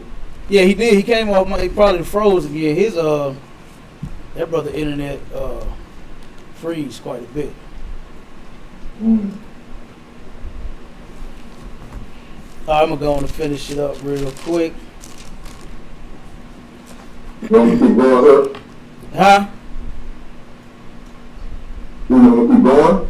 God, can you read? Was you froze again? Yeah, my reception is bad. Hold on, let me get back to where I was at. God, no sweat. Go ahead, brother.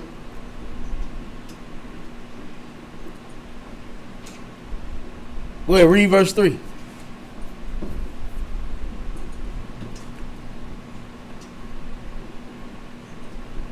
It's out again. All right, I'm going to read. This is Romans chapter 7, verse 3. It says, "So then, if while her husband liveth, she be married to another man, she shall be called an adulteress." And what's an adulteress, DMG? That's a 304. All day long. You understand? That's a whore. You understand? And the Lord, and for all you sisters out there that's got exes, and then you think you're all right, the Lord said that you are a whore. You understand? Because you ain't supposed to have no ex. You understand? If you got you a man, stay with the brother. You understand? Your vagina would appreciate it. You understand? If you just stay with one man. What's that stuff they be using? Vagiclean, Vagisil, whatever. You know what I'm saying? From smelling. you won't have to do that. You won't have to get that vinegar and that bag. What's that damn thing? that balloon and all that, you know what I'm saying? You won't have to do that. Yeah. You know what I'm saying? You ain't got to do none of that if you learn to stay with one man. You understand? You ain't got to use that spray and all this nonsense. So, but I'm going to read it again. It says, so then if while her husband liveth, she be married to another man, she shall be called an adulteress. But if her husband be dead, she is free from that law, so that she is no adulteress, though she be married to another man. So it's real simple. You understand? It's real simple. If she turn around and has a man, and she go get with another man, leave him to go get with somebody else, then guess what? She's a whore. Okay?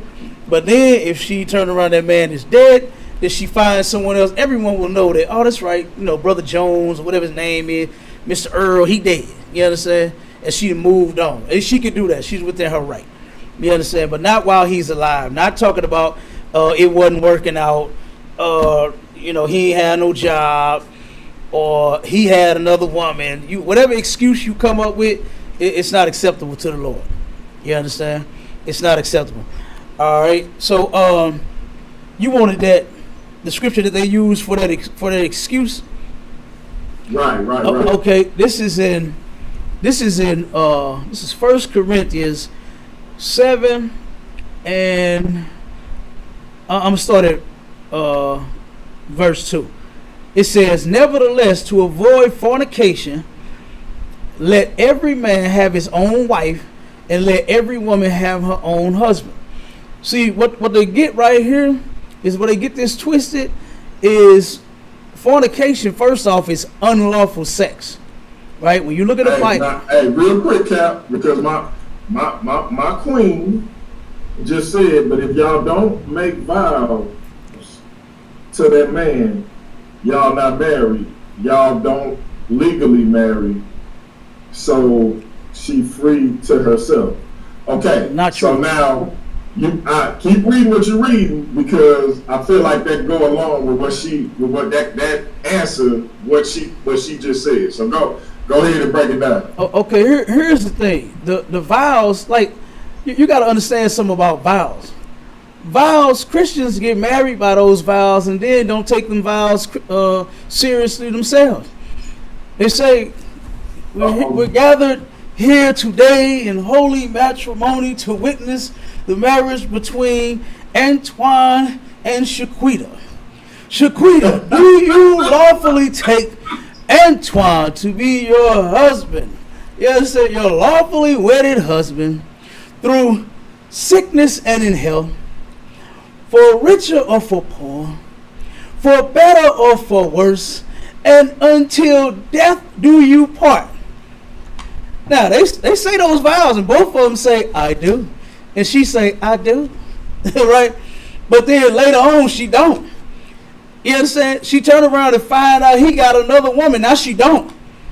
You understand? But in the vow, it's safe for better or for worse. So worse is him having another woman. What's worse than that, sis?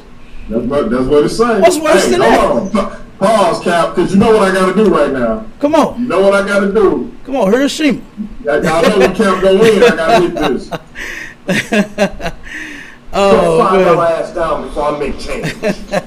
Hey, we got Andre. We got Andre the boys in the building too. When you get through. All right, don't sweat. So I mean, our people don't even stick to those vows, man. Our oppressor, the so-called white man, who you got that paper marriage from, makes you a hypocrite. You sit there and say you're going to stick with that man for better or for worse, whether he got a job or whether he loses his job, whether he get injured at work or if he got both his legs and arms and he good to go. You understand? Whether he got another woman, have a baby outside of me, or what. You turn around and then you ready to leave soon as you find out that he's got another woman or he has other children. The Christian church makes our people hypocrites. I'm going to go back to the article real quick where it says this right here. In the patriarchy, the history of monogamy, it says, Greco-Roman ideologies, values, and pagan practices and rituals were adopted as standards in holiness in the church. All of that stuff that you living by, they turn around, they put the Bible down first, then they put their book that they read them vows down over the Bible. When you don't find none of those vows in the Bible. It's not in the Bible. That's why it's in a separate book. You understand? It has nothing to do with God. God said that oath that you are making with one another is forever. Not no, oh, I'm unhappy now. Now it's time to switch up. Now I'm going to go try to find another man. Then you go and go through the same thing with the other dude. Oh, man. You go through the same exact thing. I'm about to tell you. I'm about to tell you why they do that, Cap. Go ahead. Come on. Come on with it, dude. Where my button go?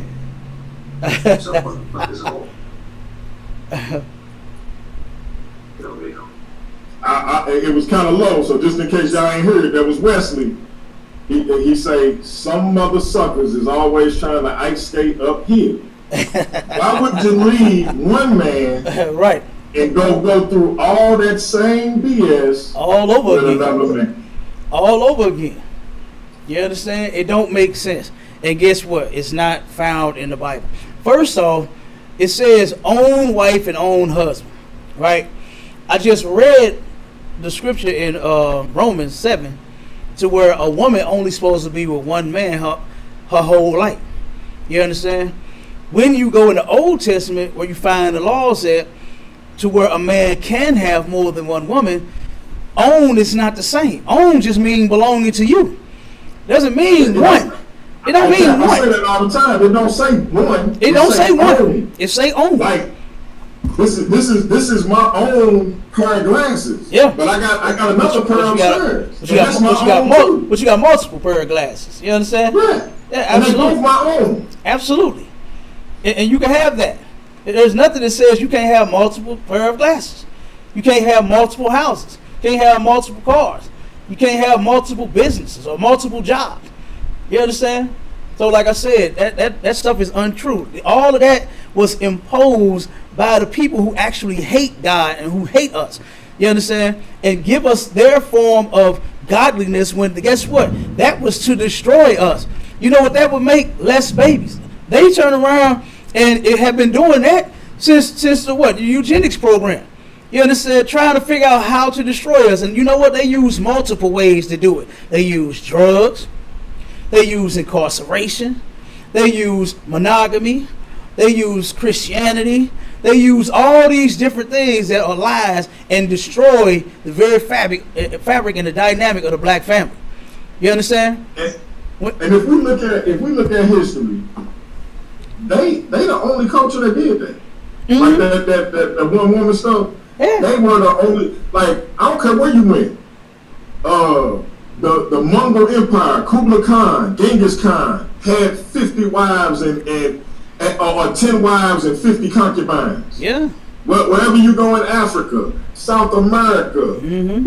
the Middle East, they are the only people who did that. Absolutely. And then they superimpose it on us, and we just accept it. We accept it. Like it's normal. Because we know it ain't natural. No. Ain't nothing natural about it.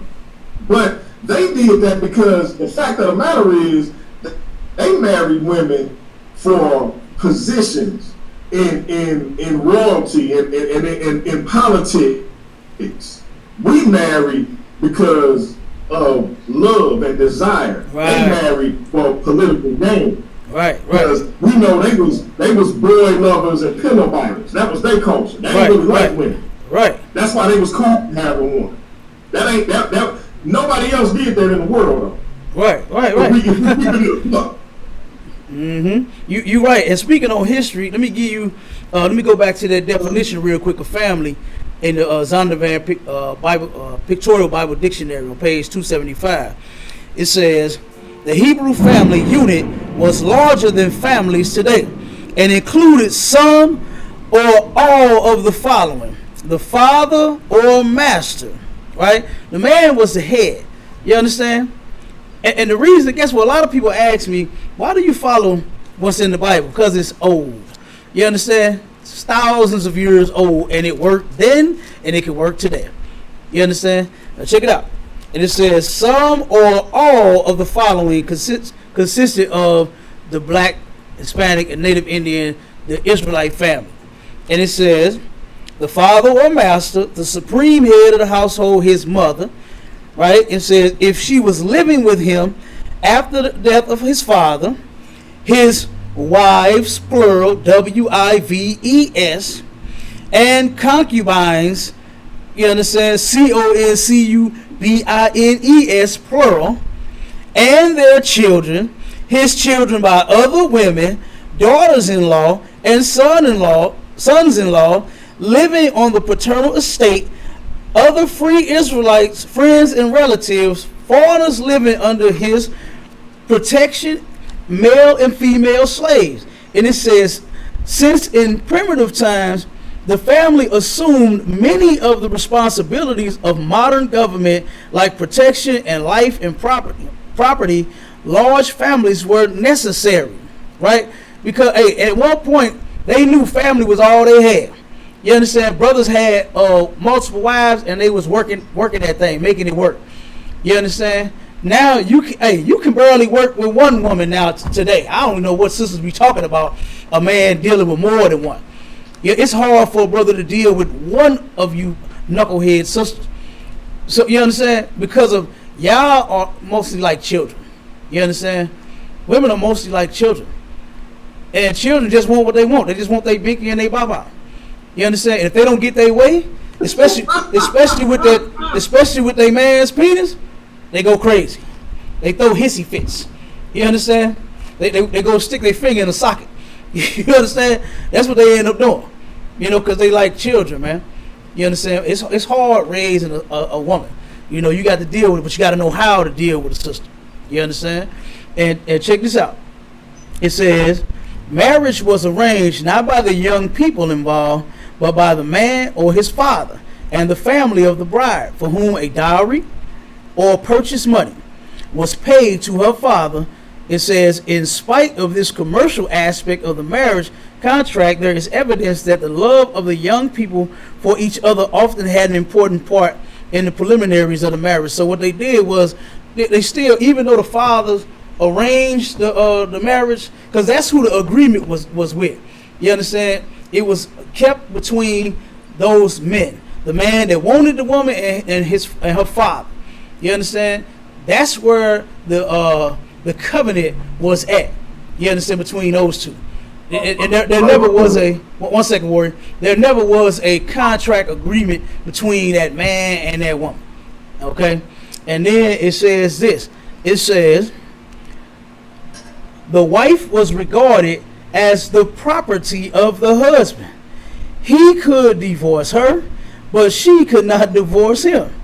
And it says, not only were polygamy and concubinage permitted, but no disgrace was attached to them. You understand? So guess what? Nobody back in the day was looking down on a man because he had more than one woman. Nobody was talking bad to a man because he had more than one woman, because they knew that it was lawful. But they knew that what he was doing was within his God-given right. You understand? It's that man's God-given right to have more than one woman if he chooses. And the more you sisters run your mouth, you're going to run that man into the lap of another woman. You're going to. I guarantee it. You're going to wake up one day shocked, going through his phone, screaming and yelling, crying your eyes out, talking about, I can't believe you cheating on me. You understand? But you got to look at what you're doing. You're attaching disgrace to this man simply loving you and somebody else. You understand? He want you and her and her. You understand? And he don't want to turn around and see y'all get jealous, meeting up at Murder Mobile, trying to kill one another. You understand? All because he's mine. What's that song? What SZA say? For the weekend, he's my man, is your man, and your man, and your man too. You understand?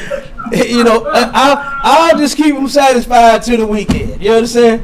I'll have him these days, you have him that day. Matter of fact, right. Hey, Mashallah, go ahead with what you were gonna say, and I'm gonna have you pull another scripture to show you where sisters not only was like SZA today, but they was like SZA back in the day.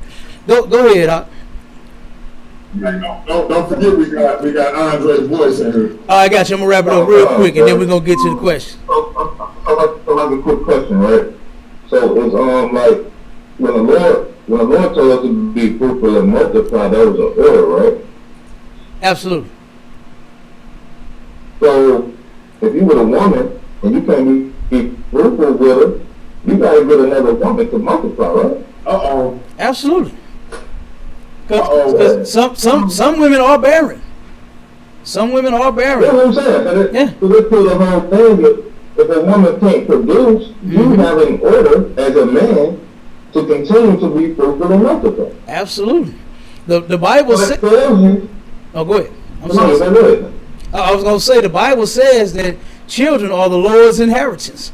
You understand? He said, "Be fruitful and go half on a baby with a whole bunch of halves." You understand? You ain't got to go half with just one. You understand? Be fruitful and multiply. You right, Op. You are absolutely correct. Give me Genesis 30 and 14, and then we're gonna get to the brother. Go on, send out the link, DMG, and go on, open it up so we can get up out of here. I don't know why she's putting me out. Hold on. Okay. Now we're gonna find out in the Bible. We're gonna hear a story where sisters ended up sharing their man on what the brother was saying about a woman being barren. Jacob ended up having 4 wives. Okay. Rachel, Leah, and they 2 handmaids. Okay. The two sisters was in competition, a full-fledged competition for their husband's affection. You understand? And guess what? Ain't nothing wrong with a little competition. It'll keep you on your toes. You understand? It'll keep you on your toes. Okay. Turn around, and those 2 sisters, one of them was having a baby back to back to back. The other one had none. The other one said, "You know what? I gotta win this competition. I can't lose." Told him, "Here, take my handmaid, go in unto her, and have children for me through her." And he got that handmaid pregnant. You understand? Then the other sister jumped in the game and gave him his handmaid. Gave him her handmaid too. And then he started having children with him. And he ended up having children with all 4 of those women. You understand? And now we finna read about those 2 women meeting up at Murder Mobile. You understand? And we're gonna see the outcome of what happened.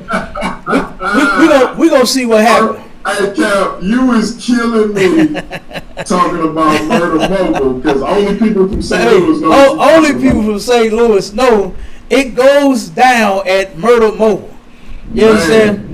Brother, I remember going past her one day. You understand? It was about to go down. Some sisters was about to throw down. And all I saw was women in shorts, tennis shoes, and tank tops, and weave and eyelashes, and AKs and ARs and everywhere. I said, God damn. Flip flops and they snatch them off and start hitting people with. Hey, I'm telling you. You know what I'm saying? All I saw was ARs, 9mm. You understand? Sawed-offs, I said, God damn. It's about to go down. You understand? And that's terrible. A lady did that like that in St. Louis. Hey, DMG, am I lying, brother? Listen. Am I lying? He's speaking the truth. And that's all I know. Live, man. That's all I know. You understand? We from the murder capital where they murder for capital. Yeah, I'm telling you. And for their boyfriend. Yeah, that too. They will do that. You understand? So go ahead, my Charlotte. Let's read this real quick, brother. Okay, come. So what scripture was Genesis 1 and 14? 30 and 14. 30 and 14. All right, just a second. Yeah, let me get it on my computer. I just got my computer back up. I no sweat. 30. 1 second. Let me get the 14. Ain't no sweat. Come on with it. Alright, the book of Genesis, chapter 30 and verse 14. Surely goodness and mercy shall follow me. No. All the days. Hold on. Genesis 30 and 14 now. Is that where you at? 30 and 14. That's what I'm at. Yeah, that's what I'm at, though. You sure? Hold on 1 second now. Let me make sure I got the right one in mind. 1 second. Let me check that real quick. Hold on. Alright, come, sir. I may have given the brother the wrong script. Hold on 1 second. Now my phone tripping.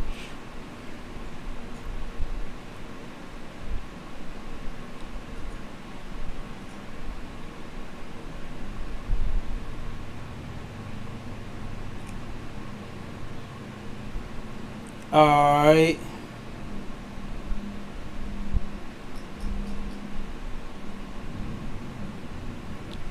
Hit that link. Yeah, you sure you at 30 and 14 now?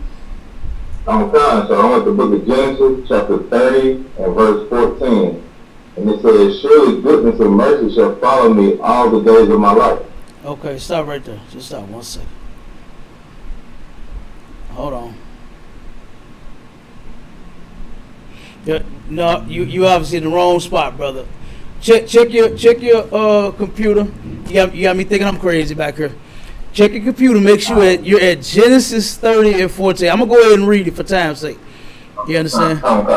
Okay. So it says, this is Genesis 30 and 14. It says, and Reuben went in the days of wheat harvest and found mandrakes in the field, and brought them unto his mother. Mandrake is a flower, right? And it says, then Rachel said to Leah, give me, I pray thee, of thy sons' mandrakes. Remember, Leah and Rachel were two of Jacob's 4 wives. These were the actual sisters here. Okay? And in verse 15 it says, and she said unto her, is it a small matter that thou hast taken my husband? Now this is what I said, they met up at Myrtle Mobile right here. She's going in on this sister about her. Now said, is it a small matter that thou hast taken my husband? And wouldest thou take my son's mandrakes also? So the sister just went in on her. Just told her, damn, you already with my husband. Now you want my son's mandrakes too? You want everything I got? You understand? Now you want the mandrakes. Okay. So then it says, and Rachel said, what? You need me to read? I'll go ahead and read. All right, no sweat. I'm going to just finish it up real quick since I'm there already. Okay. And it said, and Rachel said, therefore, he shall lie with thee tonight for thy son's mandrakes. They didn't go to Myrtle Mobile and get busy. You know what they did? These two sisters ended up working it out.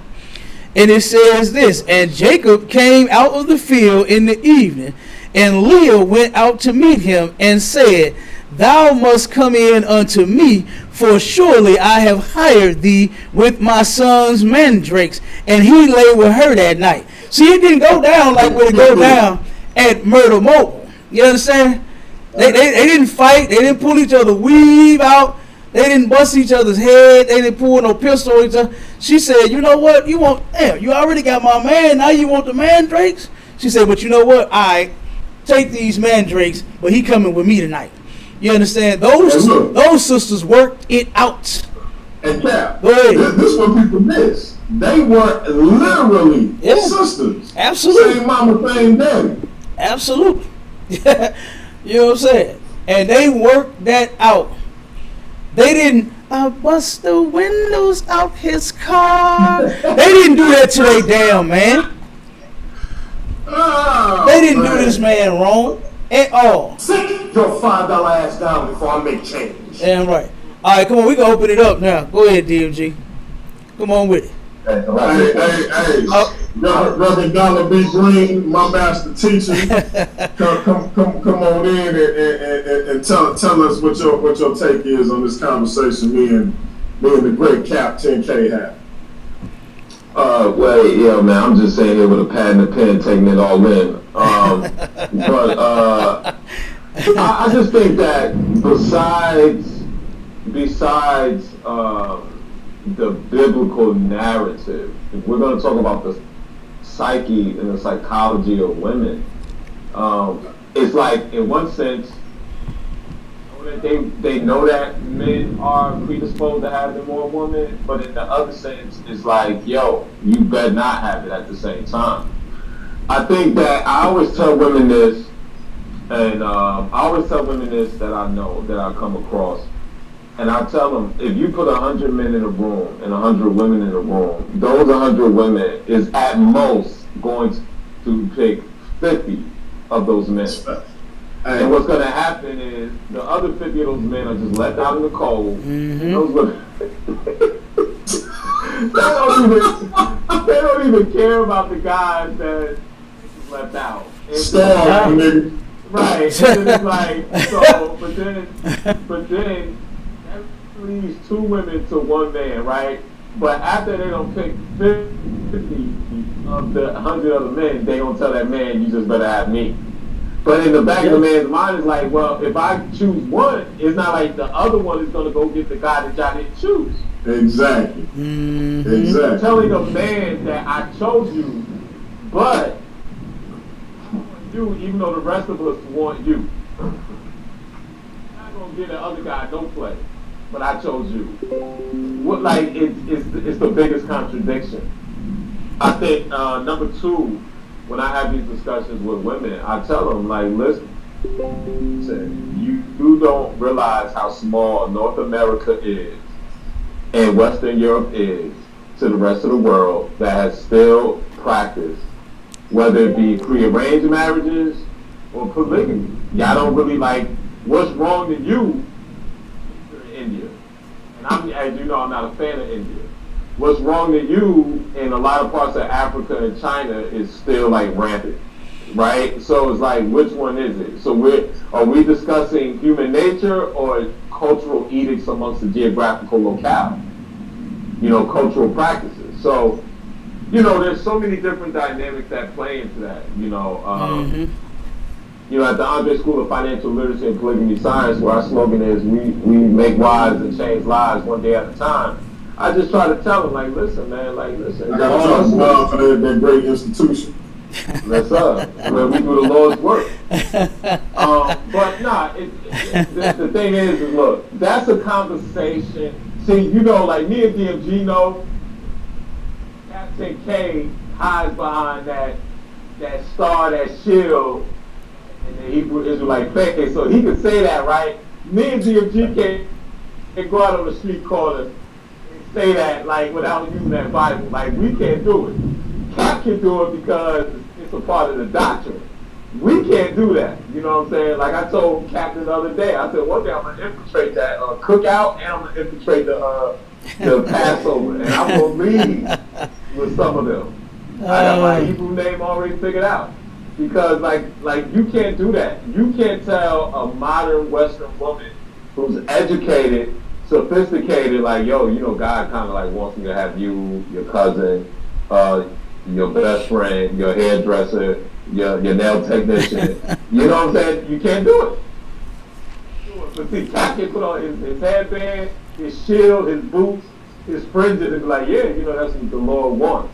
It's such a thin line between what the average man has to go through with that, what Cap can just say. So that's all I wanted to say in that dynamic. No. Hey, listen, you know, check this out before I get to the young scholar Rocky. Hey, it's funny because I'm gonna say this to you, Andre, real quick. I don't know if you ever seen Cap pictures from the Passover. Them some fine sisters in the UPK. Them brothers rip your arms off before they let you leave. Hey, DMG, I was just about to go there. Say, hold on. Hey, Captain, don't y'all say, hey, hide your liquor. Hide your wine. Don't y'all say that. Hey, I'm trying. Look, but what's funny is you touched on something when you said 100 men and 100 women and 50 men will be left out, because what we know is mentally, when men have had the embrace of multiple women, and women know a little something about how that man treats and loves on other women, they become more attractive to those women. Yes, Father. Like, look, I can talk about my wife all day and espouse how much I love her, how much she loved me, how long we've been together, how long we've been knowing each other. Mm-hmm. And in my wife's eyes and in the eyes of other observing women, that makes other women more attracted to me. Yes. When a woman starts talking about how many men they done ran through, that makes her less attractive to us. Right. Yes. See what I'm saying? Right. So I just want to point that out for all the, again, for the women who say if a man can do it, a woman can, go ahead. But you're going to end up with a man who basically settled, because don't no man want a woman that been ran through. Listen, Right. hold on real quick before you go to your brother Rocky. Get your bomb ready. I tell men all the time. I tell women this too. For a man to have one woman, he has to have some women. He can't understand one. He has some. If you go out with a man, if you go out with a man on a date and he ain't had a few women in his life, he don't know what to do with you. He don't know how to converse with you. None of that. If you don't have some, you cannot have one. That's just a fact. And the second thing, I shouldn't do this without charging you, but if any women ask a man, like, yo, why, you gotta reverse the psyche on them. You gotta let them know that you like me because I'm a ladies' man, not because I'm not, right? And if she says she doesn't, you ask her, you tell her just like this: no one eats at an empty restaurant. Always remember that. They want to go where everybody else is eating at, Jack. If Rollo's, Porkless Pigfoot, Salon is where everybody's at, that's where they want to eat. And that's just the bottom line. They don't want Steve Urkel, like Stephon Urkel is the ultimate competition to get any other woman. If that man is a woman magnet, that is what attracts them to that guy. That's just, it's the unfortunate dynamic. It is the biggest contradiction, but it is the unfortunate dynamic. No one wants to eat at an empty restaurant. At the end of the day, if they feel like they have total access to you from the beginning, they don't want you. They don't want you. And don't no woman want a man that don't no other woman want. But don't no man want a woman that every man didn't have. Damn right. Fuck it, sir. Go ahead, Marshall. And hold on. One second. Last thing I'll say, Captain. Go ahead, brother. Honest, right? I want you to be honest. Y'all agree. A lot of times with women, it's like when you do want them, right? They don't want you. It could be for whatever reason. Then you go get your program together. Then they decide to circle the block, right? Mm-hmm. Do you agree that when it comes to that, do you believe that women want the right to first refusal? It's like, I don't want you, but I better not see you with another woman, but I don't want you. That's possible. You know what I'm saying? I can see that. I can see that. You know, a lot of times sisters don't know what they want. You understand? They claim they want a good man. They claim to have this type of man built up in their head. You know, most women have this big, gigantic, good man built up in their head. They took a piece of all the men that they done been with and put it into one. You understand? And that's their good man. Captain, you know? In most cases, Captain, the line of delineation, line of allocation or delineation or demarcation, right, is simply the lifestyle you can provide. And then if you ever go on Facebook or social media, a good man to a woman is 6'4", 6-pack, perfect hairline, dreads, 18-inch penis, got an island up bone, a frog, a dog, a solid gold bone. He got a fish tank with a swimming pool with his fish tank. That's just what it is. It's not about actual character. Right. Literally, it's almost like a subscription. Like you get Hulu and Hulu Plus, and you got Disney, and then you got ESPN, right? It's like, look, you got to be an ex-drug dealer that loves Jesus, that is also a philanthropist that feeds the homeless on the weekend, but got 18 baby mothers and drives a van. That's just what it boils down to. Hey, absolutely, that's it. You know what I'm saying? Hey, you right on that. Hey, boy, you silly. You know what I'm saying? But you right though. You understand? And then when you find out, when you see the man that she got, it ain't what the subscription say it is. You understand? And they need to stop with that. You know, just get with who you like. Yeah, just get with who you love and want, and learn to stick with him, man, and everything will be all right from there. Yep. But absolutely. But look, I'm glad DMG told you before I had to tell you that Commander Junior Hunter boy got a close eye on his daughters. You understand me? And you ain't finna make up no no fake Hebrew name coming to school thinking you gonna take a bunch of them. It ain't working like that. Let me tell you something, Captain. When I leave that Passover, you gonna say the General Honor, sorry, General, but the devil done won this round, brother. Hey. You know, like this, came in and infiltrated. It's okay. It's all right, brother. Y'all can take one L. No, sir. It ain't happening. Okay. hey, let's get to the young scholar Rocky. Go ahead. Hold on one What's second. up, Rock? Hold on 1 second before you go to Rocky. The brother Mike Shala wanted to comment real quick. Real quick. Oh, One go ahead, second. bro. One second. Go ahead, Mike Shala, and then we get to the brother Rocky. Nah, Rocky was good, so I know I kind of, I kind of went on a couple of different topics, but to me, and what I know, like, if you want another woman, just go get another woman. Are you scared of that woman to go get another woman? Mm-hmm. That don't make sense to me. You gotta be a chump for that. So then, if you're not controlling your household, you can't go get another woman. You don't control the household, really. Mm-hmm. She's controlling it. You know what I'm saying? Yeah. So all that, you can't go get this, you can't go, you can do it, you're a man. Don't do it the fuck you, so happy, so. Hey, I'm telling you, that's that ICP talk. Yo, Hey, I'm gonna go to the death for real. Hey, damn right. Hey, that. You see yourself become the villain. That's masculinity at its finest, brother. You understand? And that's what Commander Julian Hunter. Hey, right. This is all I got for the brother.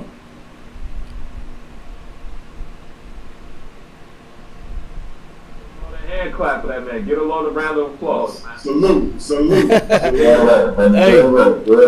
Hey, look. What's up with it, Rock? Hey, can you hear me? Yes, sir. Alright, I just came by to say what's up. You know what I mean? Show some support for the show. Shalom, brother. Appreciate it. I don't really have no opinion, to be honest with you. I feel like to each his own. You know, I feel like as a man, you want to have more than one. It should be a responsibility to be up front and say that at the beginning. And, you know, as long as we have your business, you know, to each his own. But that's all. Just come about showing some love. Yeah, damn right. No doubt. Right on, brother. Appreciate I'm it. gonna inbox you.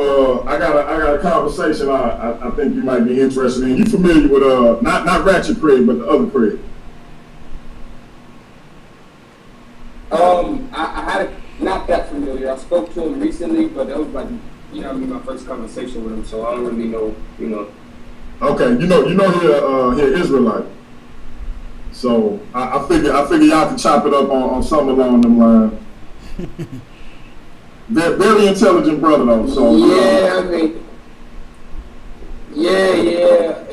it'll be depending on the topic. You know, I ain't just gonna debate the man's belief system, but if we it ain't gonna even be a debate. It's just gonna be a conversation. I might just let y'all rock, or I might, if y'all think it need to be a moderated convo, we'll do it like that. But I think with the two of y'all could just rock. Yes, So sir. we'll see if we come up with something. Yes, sir.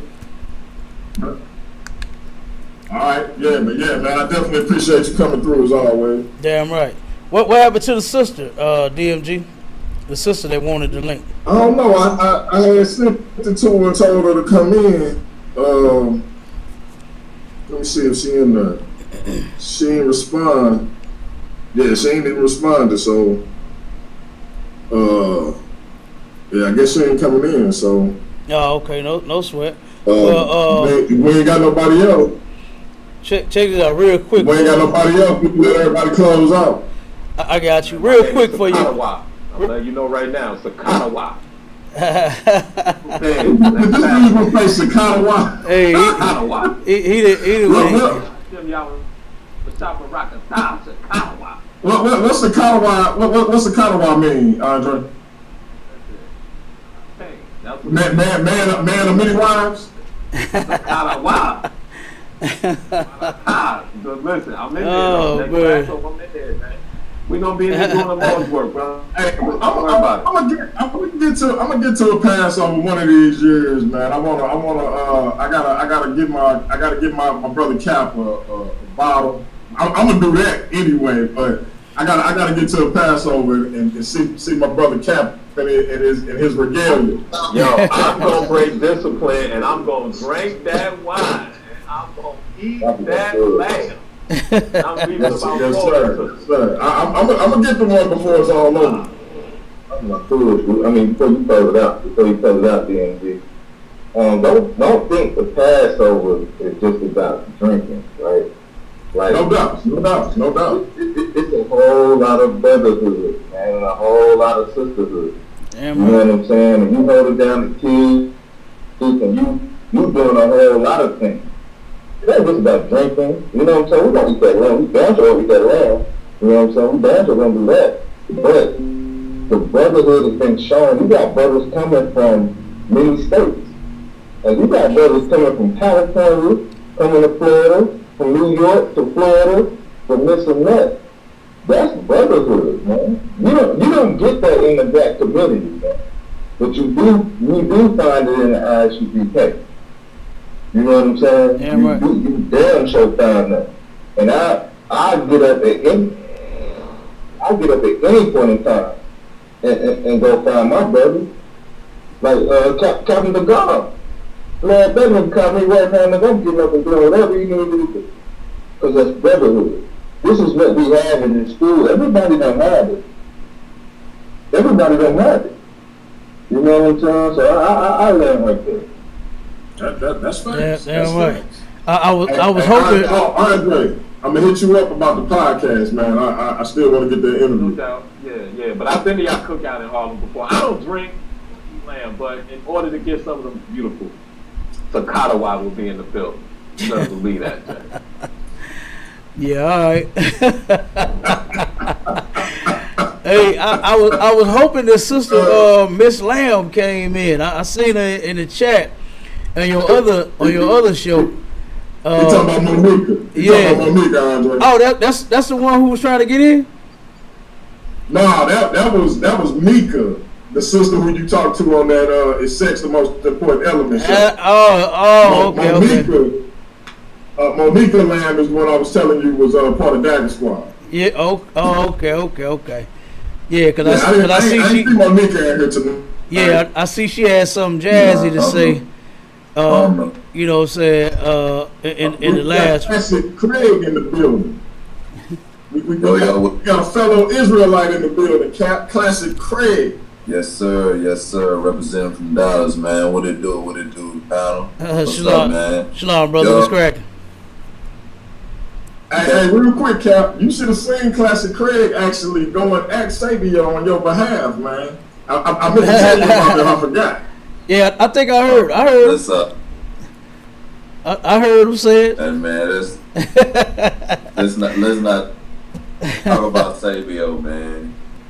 You know, I just let's not talk about that guy. Yeah. I feel you.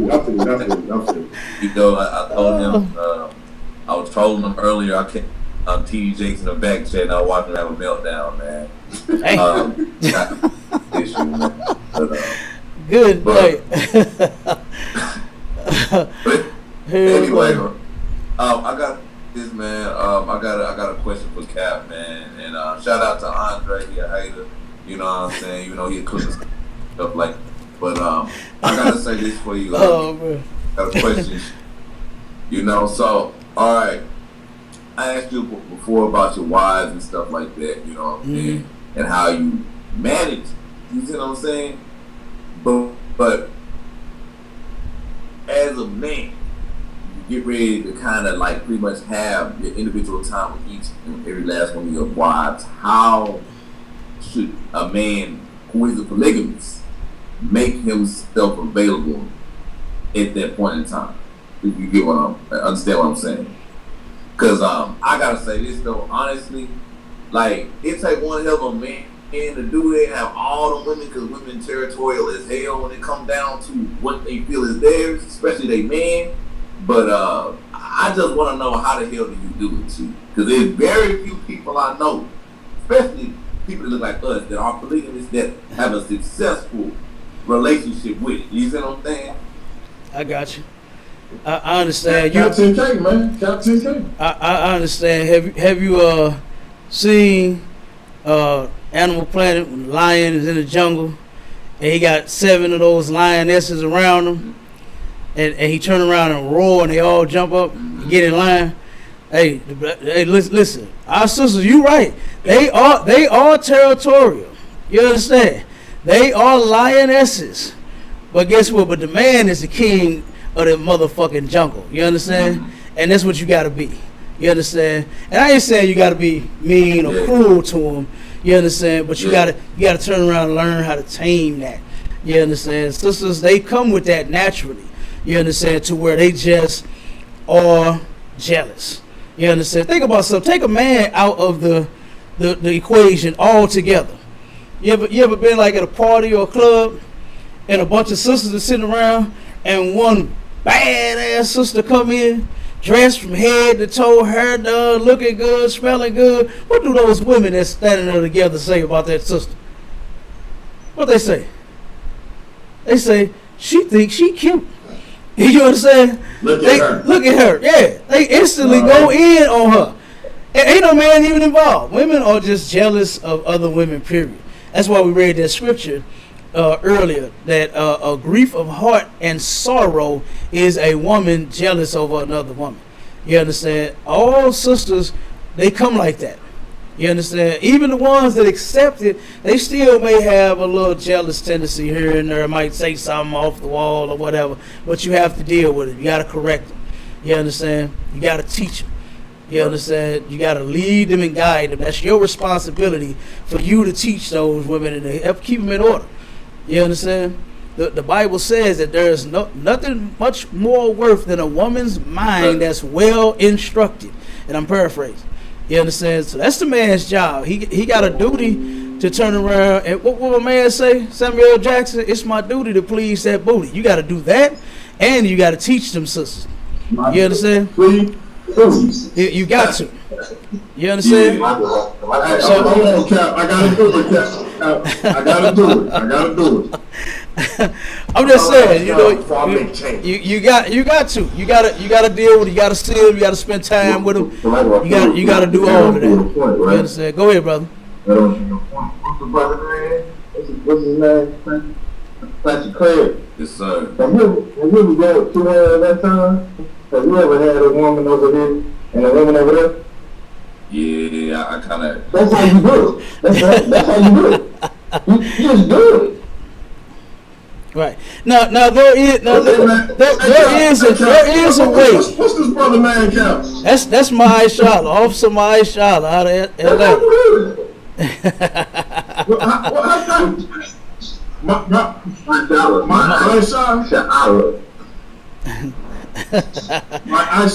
Hey man, look. Hey Cap, I need you to bring this brother on more often, man. Hey, he be on. He rock with me every Sunday.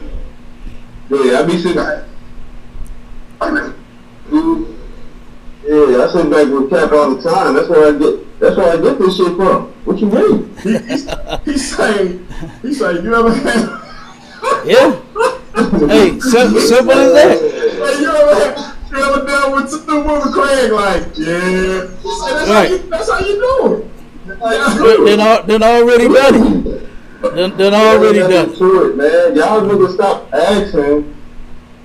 How can you have two women when you been doing it? But I do got one thing to say though, man.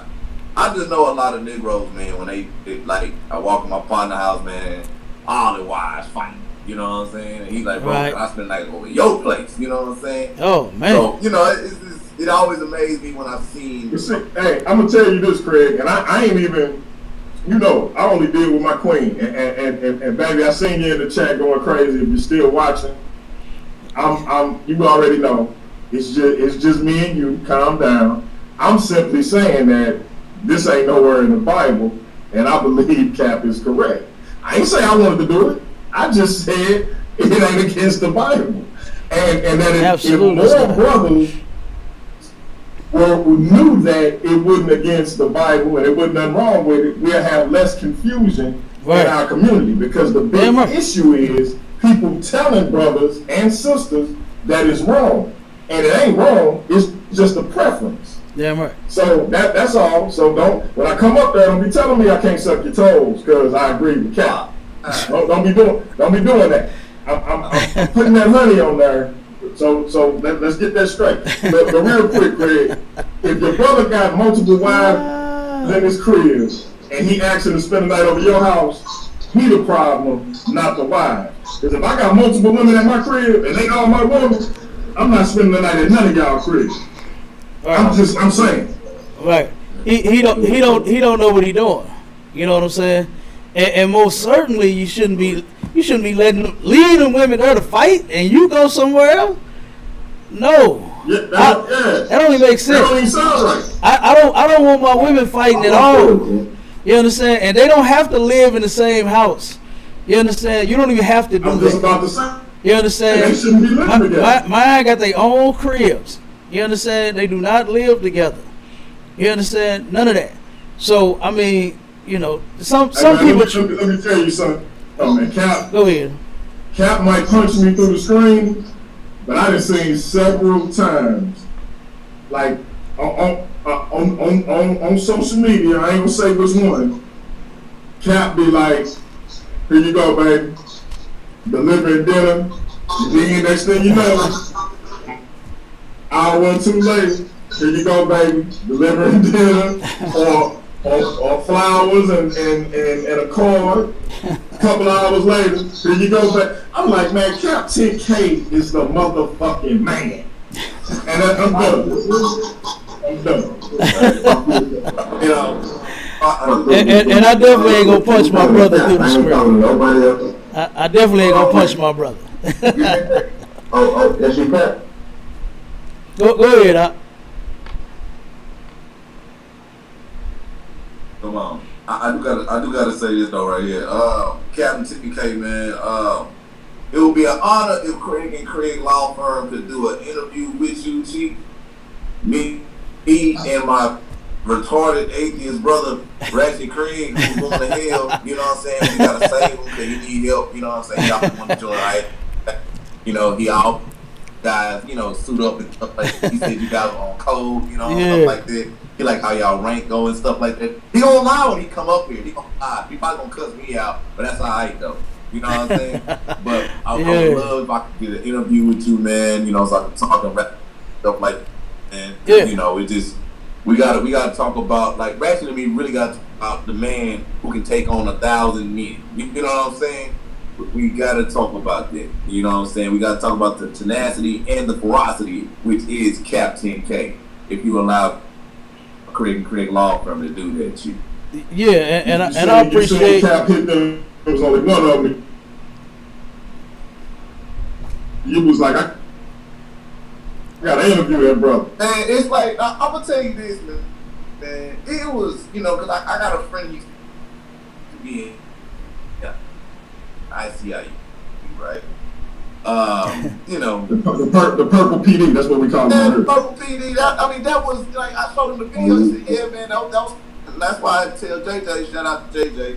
That way I take my shout out back. Now I'm taking. Nah, ain't no to JJ ass nigga. He not getting no respect over here. Oh yeah, so that's why I took it back. But that's why I was telling Jay. I said, "Yo, man, you can't fuck with Cap, man, because you would have ran away at this crazy shit. I don't know what JJ would have did, but it wouldn't what Cap would have did. Cap, he stood his motherfucking ground. So that's why I had to say, yo." And was cursing. It's 8 of them on him, and he called some bitch ass. Like it's 12 of them motherfuckers on him, and he still bitch ass. Like, hey, listen, let me tell you something about this situation. Let me tell you something about this situation, right? If you got 20, 30 niggas on 4 niggas, and you call the police, you are not the one. You kind of sound like the loser to me. Man, the loser. That was because you were scared to let my brothers up, and if you let my brothers up, know it was game time. You know what I'm saying? So that's why that's not even the promo or whatever they pushing. That's not nothing. That's nothing. You know what I'm saying? If y'all would have let my folk brothers up on y'all 30 niggas, man, we would have went to war with everybody. I'm telling you, I know it for sure. I know it. And that's why I got. And that's why I gotta say, brother, nobody can call Cap a coward in front of me. Hey, you notice when I did this show where I asked JJ do his record stand up to Cap, JJ got to talk about some social media shit. Yeah, I'm like, my nigga, we talking about a man that feed and defend black people, and you talking about some social media shit? I'm gonna tell you right now. Captain McDowell inspires me so much. He has one of the biggest food drives that he do. So I'm in Atlanta right now. You know what I'm saying? And he inspires me to do a bigger food drive. He has one of the biggest ones. I don't know the work this man do. This nigga this brother is amazing. You can say nigga on here, my dude. Yeah. I know. I just gotta. Sometimes I just gotta be respectful to my cat and all that, so I don't want to, you know, say nothing crazy. But the cat, you too wild, brother. I'm your nigga. Food drives out every single. I said you too wild, brother. I'm your nigga. You ain't saying nothing wrong. Go ahead. You my nigga too. My nigga. Okay, my nigga. Let's get down on it. We're gonna get down on it. But now, Cat got one of the biggest food drives I've ever seen. This nigga inspires me to continue to go out and feed our people and do what we're supposed to do, man. A lot of people not doing that. A lot of people sitting back. Like, what are you doing? Like, okay, y'all can get on here and y'all can talk all this, we this, we that. But what are you doing for our people? You're not doing nothing. Every day. Some of these people not doing nothing, man, but y'all can get on here and tell me to a damn about them. We continue to do the work, though. What are y'all works, though? I'm still trying to see it because I ain't seen it. There go Dr. Monica Lamb in the building. I ain't saying y'all niggas work, man. Hey, she says she feeds 6,000 a year. We fed over 140. What was it? 100 and. Yeah, anybody can say numbers. Anybody can say numbers. No, we fed 14,000. You see what we doing? I don't care what nobody say. Anybody can say anything that they damn mouth. Hey, Andre can vouch for this, and so can I. Yeah. Dr. Monique and Lamb don't do hyperbole, so she say 6,000. It's 6,000. She said 6,000. Where she feeding 6,000 people at? She said that's a year, so I don't know. But we fed 14,000. I didn't know what she's feeding 6,000. We fed 14. I can feed 6,000 people. Oh, she will. She will. Hey, let me tell you. Hey, this real talk. I had a brother. He called himself the Hood Scholar, but he a legit PhD, and he was trying to figure out how he can move forward because you know how these racist institutions is. They fired the brother unjustly, and what we linked him up with. At the time, she was still Miss Monica Lamb, but now she Dr. Monica Lamb, and she's still in the right direction. But peace to you, sis, Dr. Monica. What's going on? You feeding 6,000 people because I definitely want to know. I definitely. Hey, peace, power, and profit to everybody on the channel. Thanks for the big ups, DMG. It's right. The same way you're feeding, we're feeding. I see you ask where I'm from. I'm in Columbia, South Carolina, in Lexington. So if you look at my social media, you'll see the same thing. We have connections with the food banks here. One of the operations in the rural area, which is in Hopkins, South Carolina, and it's called Operation Save, and we have families pick up meals, anywhere from meats to fish to dry canned goods to drinks to pasta, you name it. And that number is not even included in the 6,000. The 6,000 we do every Veterans Weekend. We pick up food from a distribution center here in Columbia, and we bring on the four corners of South Carolina. So the PD, the upstate, the low country, and I don't know what they call it, Buford area. But anyways, I'm just asking, like, what was your feeding to start for the people? You know what I'm saying? Like, how did you, how did you build up the game? You say, how did I start off? When I'm in organizations, okay, so one of the reasons I have a doctorate, I got a doctorate in the training of the Pacific American Veterans Organization here from here, and I'm the commander of one of the chapters here, which holds 19,000 members. That's one set. I'm also a program director for a youth mentoring group called Juveniles Upholding Morals and Principles of Society.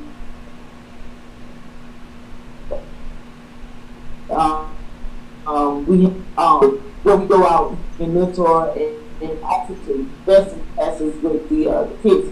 Then I am over organization called Tri-City Vision Repairs, where we do housing repairs for seniors in the rural area, rocking anywhere from 150 to 300,000 every year to do repairs for the seniors.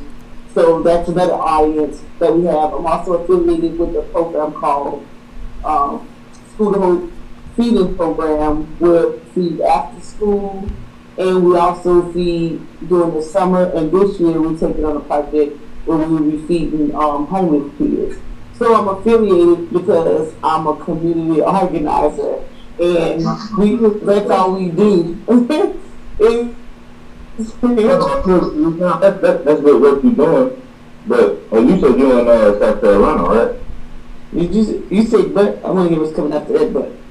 No, I'm not saying that, but it's not nothing. But I'm saying you're in South Carolina, though, right? I am. The thing we need to do is black people, right? I need those resources. You know what I'm saying? That's simple. I dropped it, no, not last year. I think it was 2021.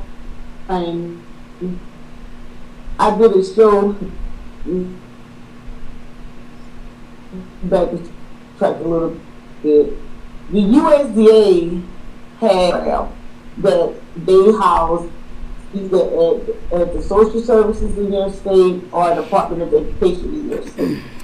One is in after school teaching and the other is in summer feeding. Both of those programs, you could be a 501c3 or you could be a private organization. It's an application process. It's the same everywhere. And the only thing you have to make sure is that it's business at least 1 year, and that you have money in the account and you have your business account at least 6 months. So what I did was in 2001, I started in, I think, August. And I taught how to complete that application. It's all on Garfield's channel. How to complete the application. Yes. I don't have to go through just that channel, and we'll just chop it up and we'll go from there. Oh, you got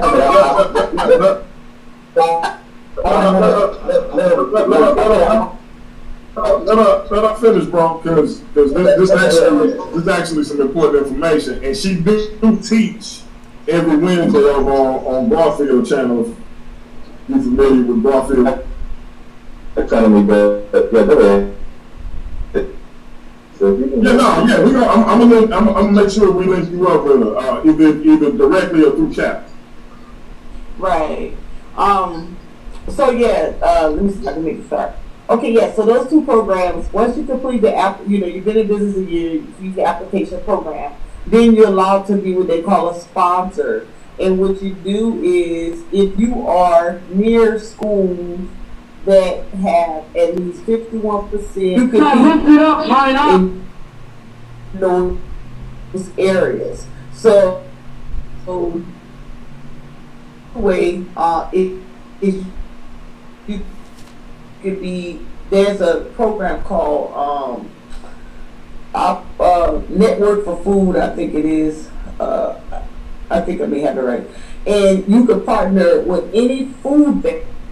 And so what they do is they will drop off food. If you have somewhere to house it, depending on whether it's dry food or perishable food or frozen food, and you have to distribute in your community. And then also, if you connect with Walmart's community impact, I think it is.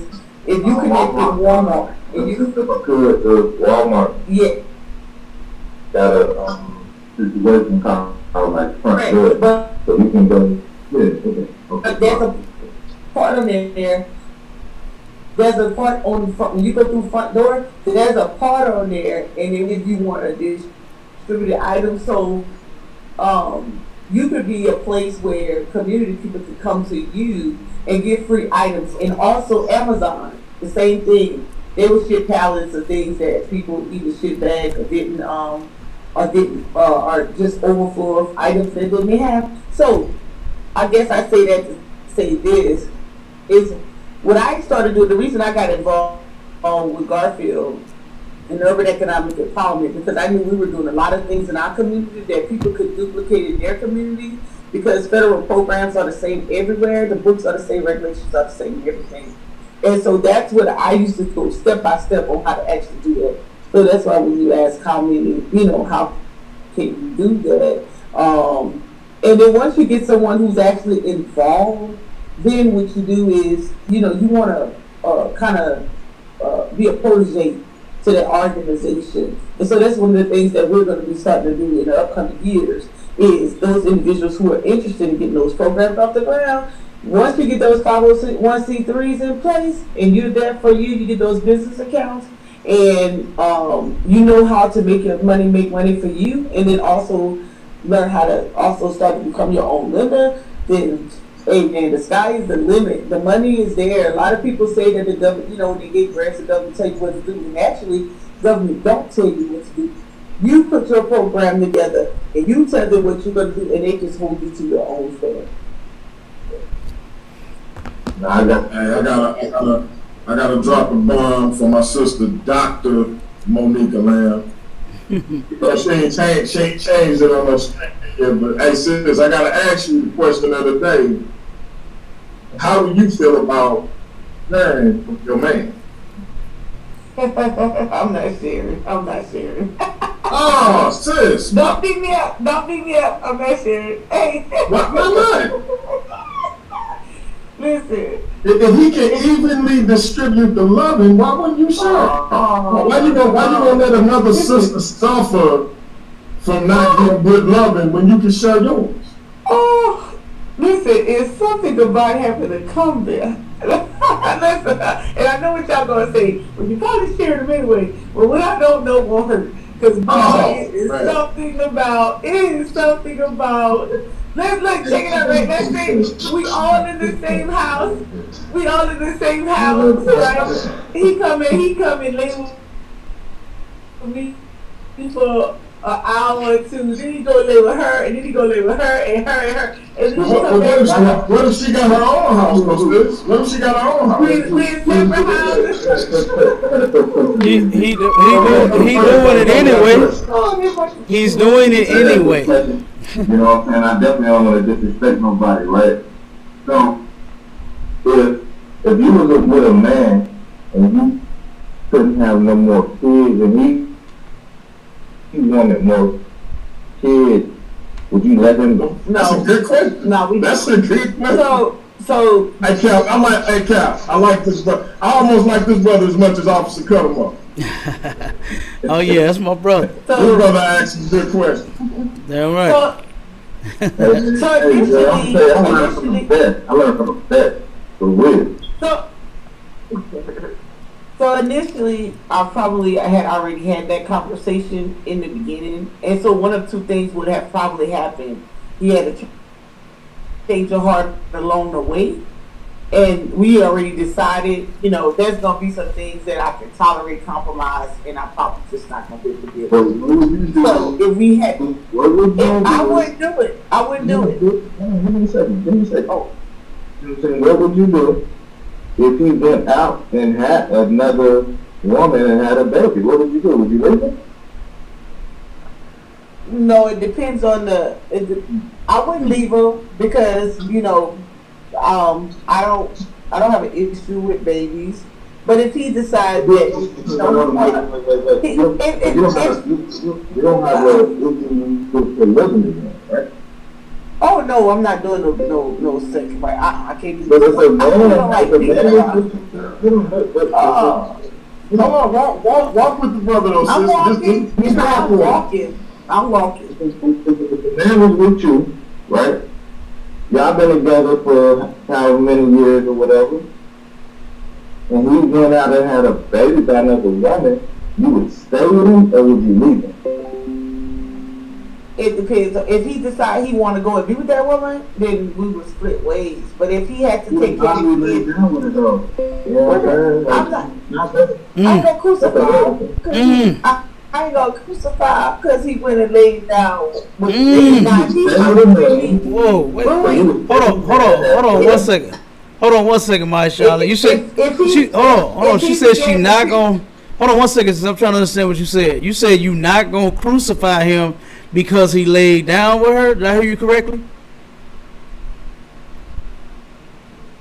Yeah, that's it. But you gonna crucify him if he decide on being with her? No. Huh? No, we gonna just part ways. That's what I'm saying. That's what I'm saying. Now see, hold on 1 second. Hold on 1 second. 1 second. If I can say this real quick. If I can say this real quick, that's the problem. Sisters don't want their man to be responsible with another woman. They don't mind you going to go get you some. You just said that yourself. You can go and sleep with somebody and have a baby by just as long as you ain't trying to be with them. How much sense does that make? How much sense does that really make? Huh? Why wouldn't you want your man to be responsible? That's not what Why wouldn't you want your man to be responsible? The same way he taking care of you, he gonna take care of that woman and that baby as well. Why would you allow him to be negligent? Why would you be okay with him turning around and saying, oh, you just had sex with her, just got her pregnant, that's cool, but you trying to be with her? Oh no, we finna part ways now. That don't make no sense. I don't even think that really makes sense to you. But listen, we take it. Let her respond, Cap. Let her respond. Go ahead. Oh, it makes perfect sense to me. We take it, and first of all, first we're gonna be taking care of each other. So here's what I see, and your situation may be different. Is that it's not gonna be just him taking care of her. I may end up having to be taking care of her too, because she may not be. He may have to take resources out of our household to go and take care of her. There's a difference in taking care of the kid and taking care of her. If he wants to go and take care of her, that's fine. we just part ways. I don't have a problem with you going to find somebody else. Monica, let me ask you like this then. Let me ask you like this. What's the difference between, because you say if he went out and had a baby, yeah, you could get past that. But if he wanted to be with her, then y'all got to part ways. What's the difference between him going over with her and making a baby? Because if they made a baby, he been tapping it for a minute. Cause the odds are you ain't making a baby on the first rib. Like that may happen, but you gonna be trying for a second. But let's just say, so let's say he make that baby. What's the difference between him making that baby, coming to you and saying, hey, I messed with this chick, I got her pregnant, I'm gonna handle my business as a father, but I don't want to be with her, versus, hey, I got a baby with this chick, I'm gonna handle my business as a father, and she gonna be my mother. Because he already hit it, and if you willing to accept him hitting it and having a baby, how can you accept him having her as a second chick? Well, because I probably didn't know he. Oh, that's some feedback. I probably didn't know he hit it, and so hold on, Marshall. Logical, and I just feel like me knowing that that's going on psychologically, that would just mess with me, and I just couldn't do it. But if it's something I didn't know and it actually happened, then I have to take the scenario and cross the bridge and answer those. But me knowing, oh man.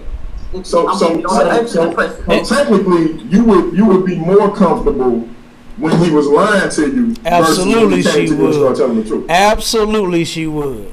Well, yes. I don't know her. And you know something. And you know something. Hey, look. Hey, real talk. Hey, brothers, I don't want to badger my sister, so I'm gonna let somebody have some more. One second though. Let me live. Hold on. We're gonna let you live. This is the thing. Say you was in a polygamous relationship and you were the one. Hold on. Say you the one that had the lesson, and your man and the woman were able to take care of you. Would you stay in that situation or would you leave? Damn, this brother be asking some questions. I'm not gonna be the lesser. Sorry. But I'm saying, it could happen though. Everybody lose a job. Everybody lose something. If you had two people that could afford to take care of you, would you leave them or stay? Let's be more specific, sis. What if you hit a situation where the stocks you invested in failed through? Your money situation took a bad turn, and your man come to you and say, "Look, I got a solution. I got this sister over here. We've been rapping. She want to be a part of our family. She willing to hold us down, but we got to integrate her into our thing as a sister wife." Would you be comfortable with that? No, mentally I can't do it. I can't do it. Listen, y'all giving me anxiety talking about it.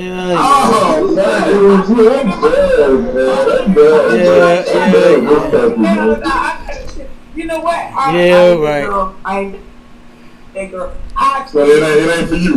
It ain't for me. I can't. Listen, I feel nauseous right now thinking about it. I gotta go. It ain't for my queen either. I know I'm gonna have a hard time putting my lips on them toes tonight, just because I'm having this conversation. So I get it. I'm gonna have to do some kissing up. Look. Hey. I just said. Look what my queen say. Hell no. So high five, sis. High five. But look, DMG, she is comfortable with him lying to her though. DMG. I do know some sisters who don't mind and actually do it, and but in the same system, same sisters on antidepressants, and I said I tried to tell you that was gonna mess with you mentally, but you don't want to admit it. I mean, And trust me, we not saying like it's not something that we saying all men should, because I don't think every man built for it. Like no, they not. So it ain't something that we say, hey, every man need to go through this. All I'm simply saying is, it's not nothing in the Bible that says you can't do it. That's all I'm saying. Absolutely. So I'm not saying. I want to be clear. I want to be clear that DMG is not saying that every man, or specifically that DMG is looking to do this. I'm simply saying that it ain't nothing in the Bible that says that you can't. Hold on.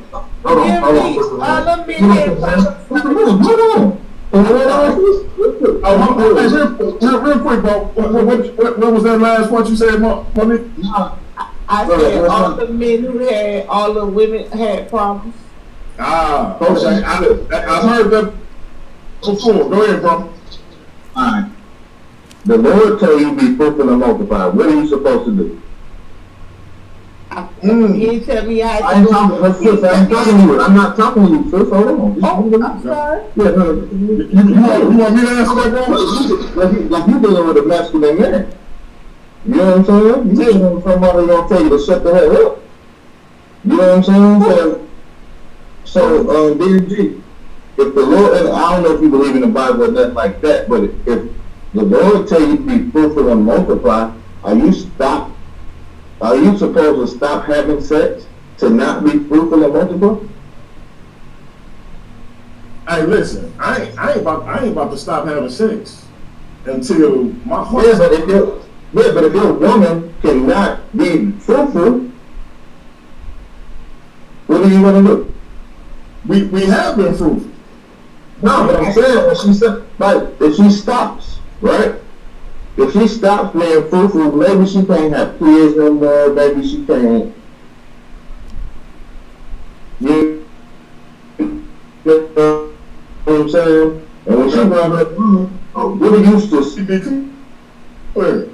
I'm not trying to put no kids in nobody else anyway. Understand. Let me be clear. The last child I made was made with her. I ain't having no more. That's it for the kids. I got grandkids and my grandkids had kids. We good money in terms of being fruitful and multiplying. Why? I don't know. I'm 46 years old. I'm 46 years old. I ain't trying to have no. I ain't trying to have no baby. Hey,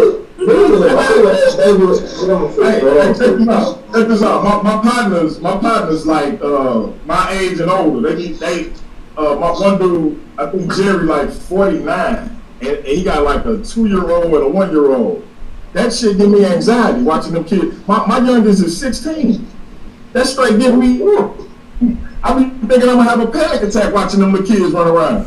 I ain't trying to. Hey, I'm done with that, bro. That's for the young men like Camp 10K. That ain't it. Hey, look, I got grandchildren. Did you hear me say I got grandchildren? Let me ask you a question now. So who you asking? It doesn't matter. Hold on. All right, one second, Marshawn. I got you. 1 second. Go ahead. Ask your question, sis.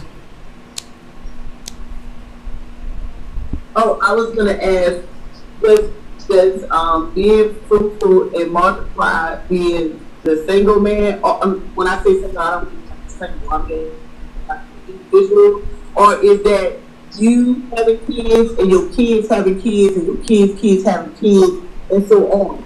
Or I mean, or is just one, or just the man is just supposed to go out and just having a whole bunch of kids, or is it just you just making sure that you have generations after generations after generations?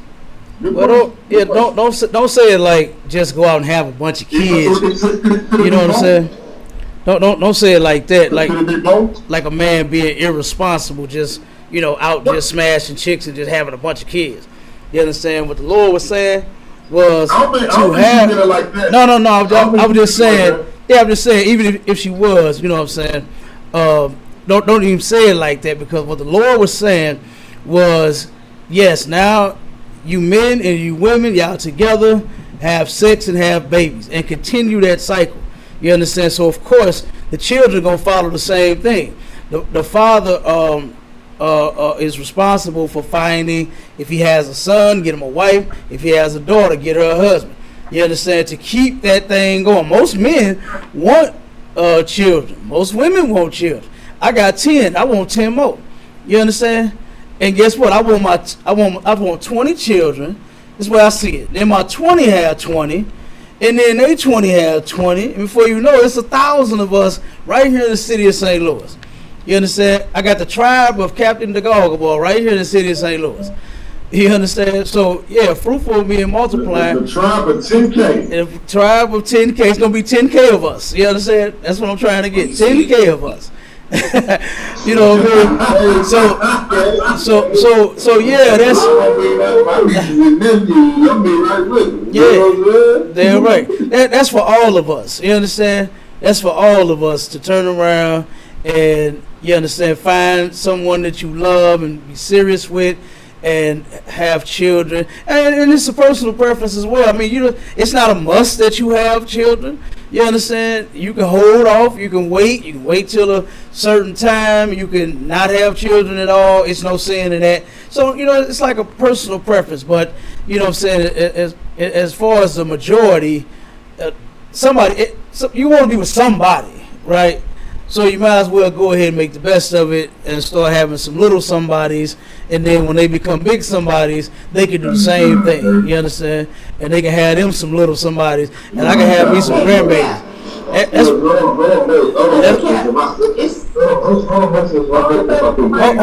Hold on,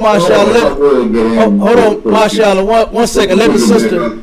Hold on 1 second, Mashallah. Let the sister rock. Hold on. Real quick. Go ahead, sis. Finish up. I'll ask you to ask a question. Yeah, I was going to ask you. It seems like the men who are more interested, and you can correct me if I'm wrong, but it seems like the men who are more interested in polygyny are those who aren't able and aren't responsible enough to sustain off themselves. You know something? And it appears that they are better. Hey, Cal, let me answer, Cal. Hold up. Hey, Dr. Monica, you know why? Cal don't like this. Because they not in the ISUPK. Absolutely. Now let me. I heard that. Oh, go ahead. Let me tell you what I heard. Go ahead. What you heard? I heard that that the women are the ones taking care of the ISUPK men. They're coming with the bread and sustaining the household, while you are all out there, doing the ministry work. That's what it's a commitment. Hey, Cap, you gotta tell my sister. You gotta tell my sister about them 50 LLCs you got, bro. Man, hey, look. Can I jump in on this one real quick? Hold on, Marshall. I got you 1 second now. Who did you hear that from? Literally got 50 jobs. Who did you hear that from, sis? Because you know what, I think a lot of people make up stuff in their head. So who did you hear that from? Well, I can't quite remember who said it, but I remember having a conversation.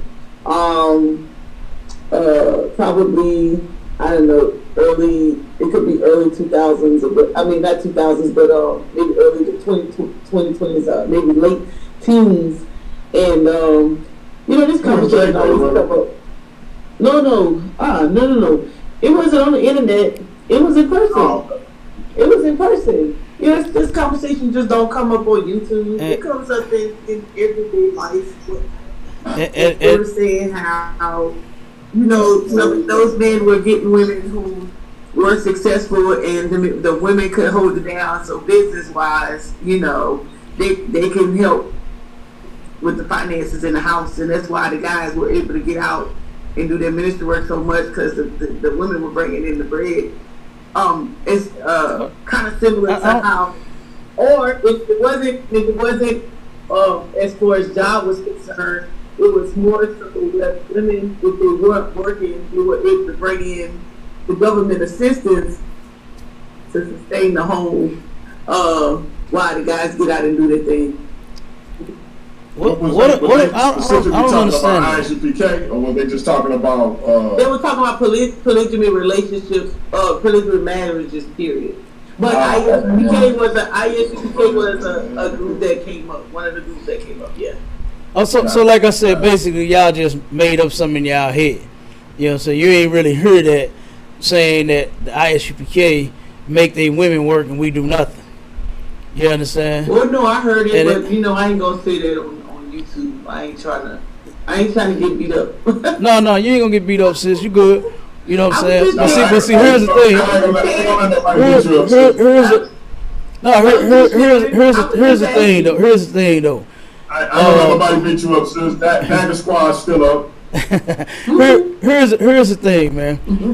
First off, when you go in Proverbs 31, right, and it speaks of that virtuous woman. You know what a virtuous woman is? It ain't like what the Christian women in the church think, is that it's just a good-looking woman. You understand? A virtuous woman is a woman that has skills, right? And in Proverbs 31:11, it says that the heart of her husband doth safely trust in her, so that he have no need of spoil. And you know what spoil is in that context? It's money by evil means or gains, right? To where you done sold some dope to get this money, where you done robbed somebody to get this money, you done did something illegal or something harmful to somebody to get some money. But you know what this virtuous woman does? Guess what? Her man, he ain't got to worry about no paper, because she's coming with something. When you read that story, you know what I'm saying, and you turn around and see and hear what that woman does. She has a business. She has all kinds of things. You understand? She sells items. This woman ain't just sitting around. Hold on one second. This woman ain't just sitting around twiddling her thumbs talking about a man got to take care of me, and she does nothing. You understand? Our sisters are the only women on the planet that has been, I'll say, tricked with that voodoo and that nonsense that a man is supposed to work and do everything for the woman, and she has to do nothing but look good. You understand? Nowadays, women are lacking on all of their duties. They don't want to have sex. They don't want to have kids. They don't want to clean up. They don't want to cook. They don't want to do nothing. But then they want the man to turn around and do everything for her. You understand? They claim that they want a traditional man, but they're not even traditional women.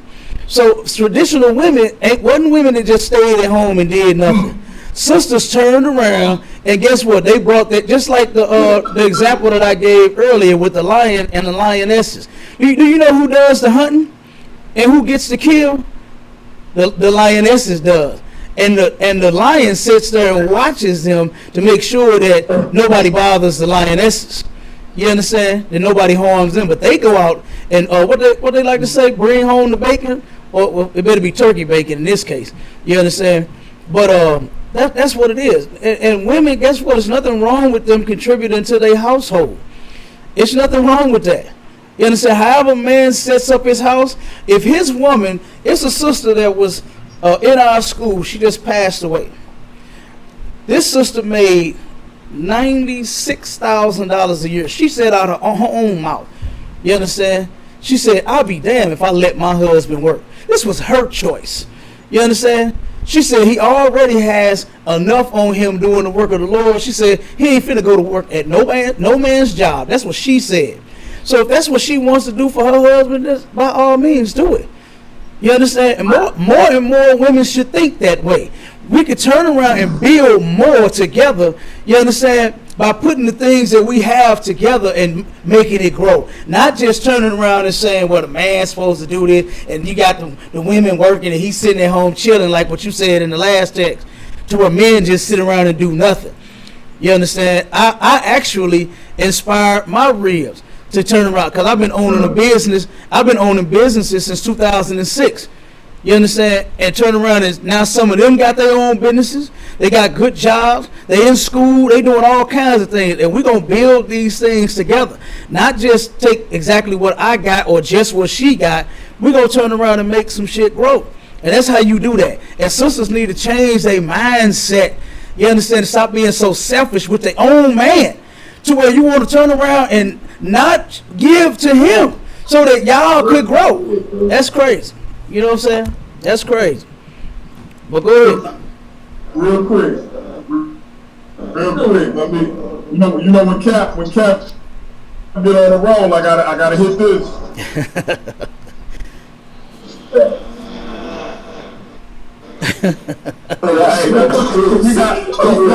This is a special occasion. So never before my queen to grace the stage of Paradigm Shift TV. So to honor this occasion, let me hit this right quick. Like if I could, you know, I'm gonna run. Hold on.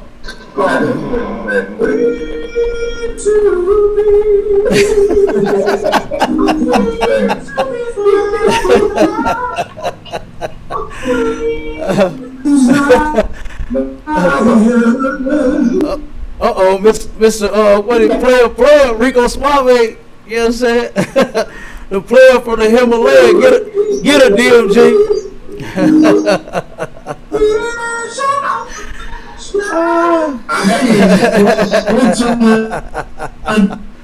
Paradigm Shift TV for the first time.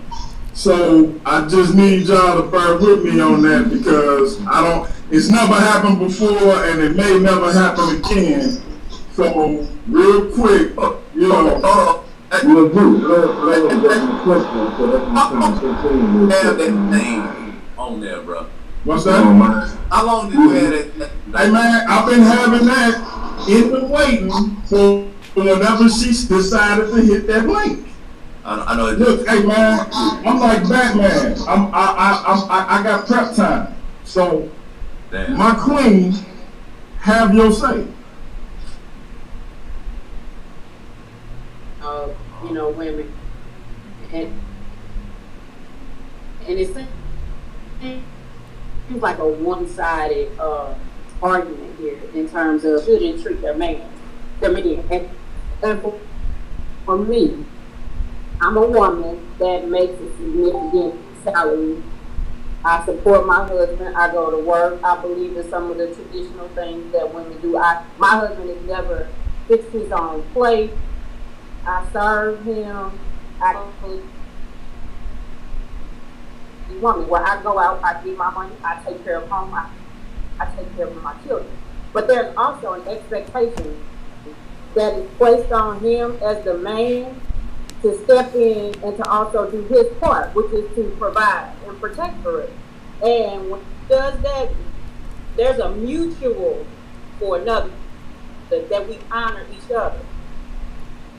I get tired of hearing the conversation that women aren't this and women aren't that, and they aren't pleasing their man, when there are women out here every day that are doing that. They are pleasing their man. They are honoring their men. They are respecting their men. But then we have men that want to reduce us to just one act of what we can do sexually. That's not acceptable for a man to figure out how to be constantly, how to be faithful to one woman constantly. And the man keep that, and the man that is the man that gets the utmost respect. Repetitive. Go ahead, sis. No, Cap, I was saying. Go ahead, thanks.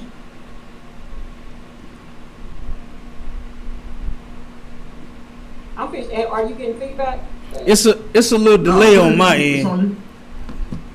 Could you hear me? Could you? Yeah. Okay. Yeah, so that to me, that's what the conversation should be. It should be around mutual respect, mutual love, honoring one another, and not just what one person can do for the other. Because it seems like it's very selfish, and marriage is anything. Being in a union is anything but that.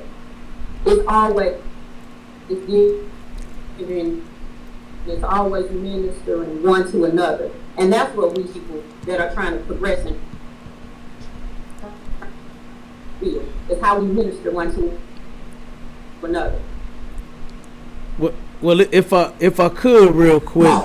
I got the powers for I think that's fine. Hold on 1 second. Yeah, hold on 1 second, my Charlotte. 1 second. If I could respond to my. You want the brother to respond, or you want to respond? No, I'm gonna respond real quick. I gotta respond to my lovely sister.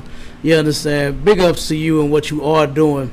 But respectfully, sis, the title is Black Women: How to Share Your Man. You understand? Now, if we come across that point, if anybody would like to bring that up, to where we are talking about, you understand, the responsibilities of the man and the woman, because we teach it all. You understand? We don't let the man off the hook. It ain't just he get to do whatever he want to do to a woman. You know what I'm saying? And then the woman, she's held to this high standard. You understand? There's a standard in this school that we all must keep the laws of God. And when you go into the Bible, you go into the laws, you'll see that the Lord turned around and he gave man his role, and he gave women their role. You understand? And so what we do is, when it comes time to where we have to break down the role, you understand, how you're supposed to do this and that and all of that, and you know, because I counsel people in their marriages as well. You know, and if I've seen it work, if people would take the counsel, they can make their relationship better. So it's not like we just, you know, say like shitting on the woman, saying that, you know, she's this or she that and this and that, you know what I'm saying? So I don't want you to think that, you know what I mean? We actually do teach the man's role, the woman's role, but on this topic, we just letting sisters know how to share their man, because that has been detrimental. Monogamy has destroyed more black households than polygyny has ever done. You understand? Because of the woman forcing that man and that penis of his to only be with just her, and then when she find out he's not with just her, she ends up and leaves him. Or she does like what the Sister Lamb said, is, well, as long as he just having sex with him and making babies with him, then I'm cool. But if he want to try to be with one for real, then now I'm gone. I'm gonna have to take medicine. You understand? I'm gonna be on Vicodin and Prozac. You understand? And all of that. So that's what I'm saying. You know.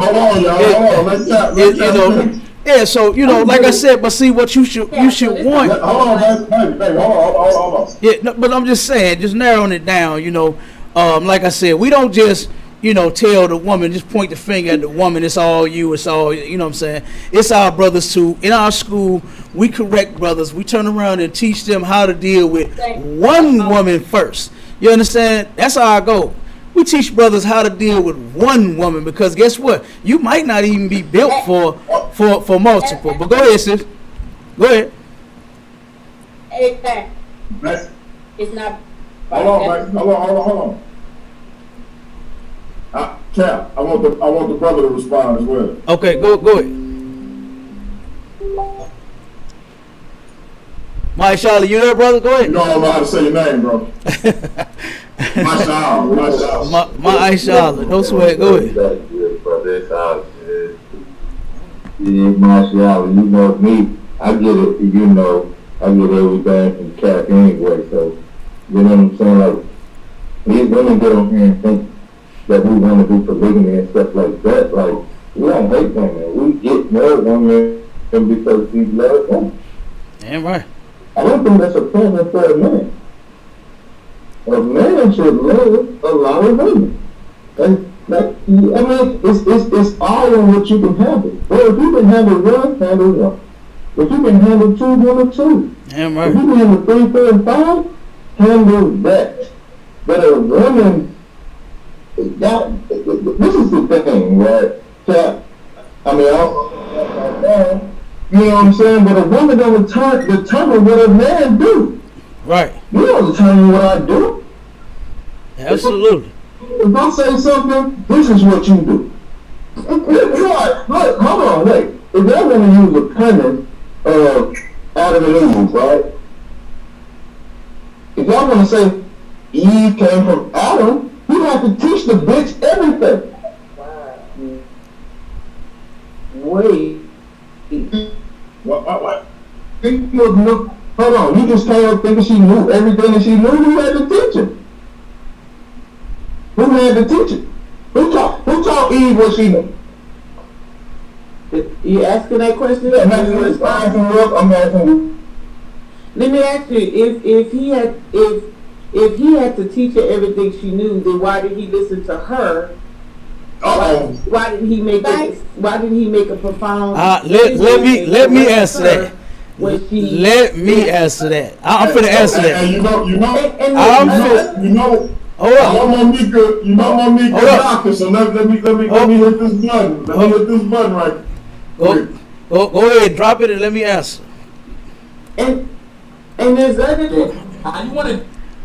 I'm finna answer. Hold on, because you guys be going long. And the other question. Okay, you want me to ask? Go ahead. Okay, no sweat. I'm gonna sum it up real quick for you. The answer to that question. Oh, go ahead.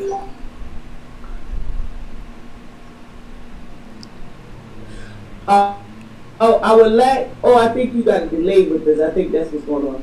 I would like for our men to stop saying black women are the only women on the earth. Yeah.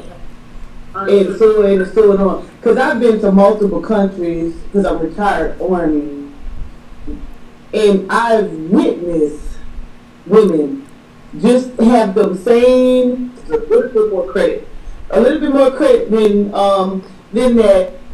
And the other thing is, I just want to throw this in here before he comes back, is when the men want to have, because I found out lately that, because y'all men been lying to us, I found out lately that y'all be having erectile dysfunction. Y'all think that y'all are laying it down and loving on women a certain way, and I found out that this erectile dysfunction is not happening in the 60s and 70s and the 80s years, that it's actually happening amongst some of these 20-year-olds. Who messing with my screen?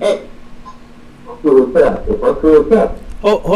on 1 second. So when you're probably thinking that you are really holding that lady down, because we have emotions just like you all, and I definitely agree with my sister when she says, the mutual loving on one another. Do y'all realize that when you treat your sister, your woman, your wives good, or your significance good, that you don't have to demand or show authority or stomp your feet or pump your chest, that you automatically, the dearest instance of love, you get beyond the measure of how much you should get without question. Just it's easy. And when you're talking about a man loving a woman, I ain't talking about this little extra. When you talking about a man loving a woman, it's the mere fact when he walks in a room, he can up to with respect and anything he wants. You don't have to ask me or desire it or get it. Like you don't get it. You gonna get so much of it that you ain't gonna, like, oh my God. Anyways, y'all, I thought you got in your body for a minute, didn't you? Y'all get my man. Hold on a second, y'all. God, Hey, before you go, before you go, hey, Queen Griffin, don't go respond right quick. So.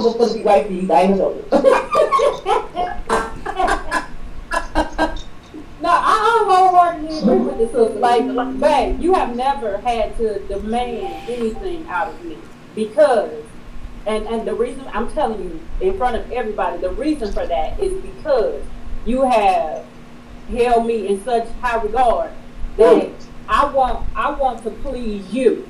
I don't want to please no other man, but that's my only My only desire. And because you held me in that regard, you get everything. You get my loyalty. You get my admiration. You get my respect. You get my devotion.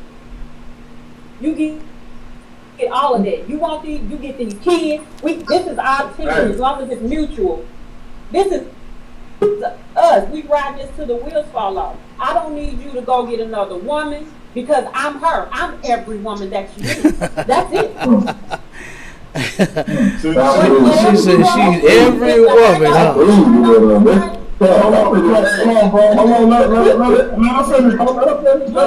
If the hair don't look right, if you want to change, we changing it. If you don't like the outfit, I'm changing it because it's all about us pleasing one another. Hey man, I'm about to end this damn show, Cap. Hold up. Hey,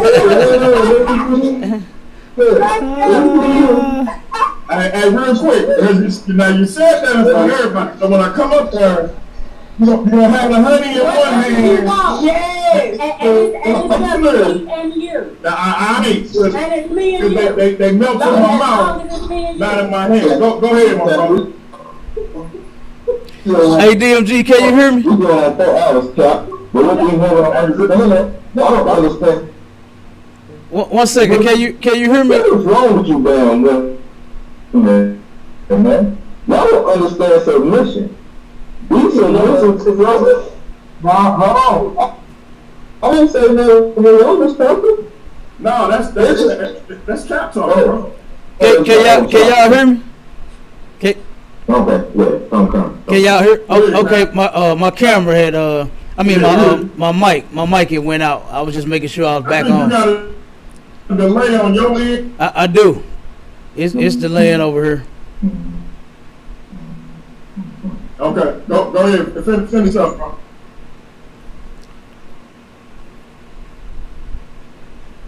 Okay. My Charlotte, did I say it right? Yeah, you gotta go. I definitely need you to come back, man. I'm gonna put a conversation together for you too. So I'm gonna have you beat up somebody.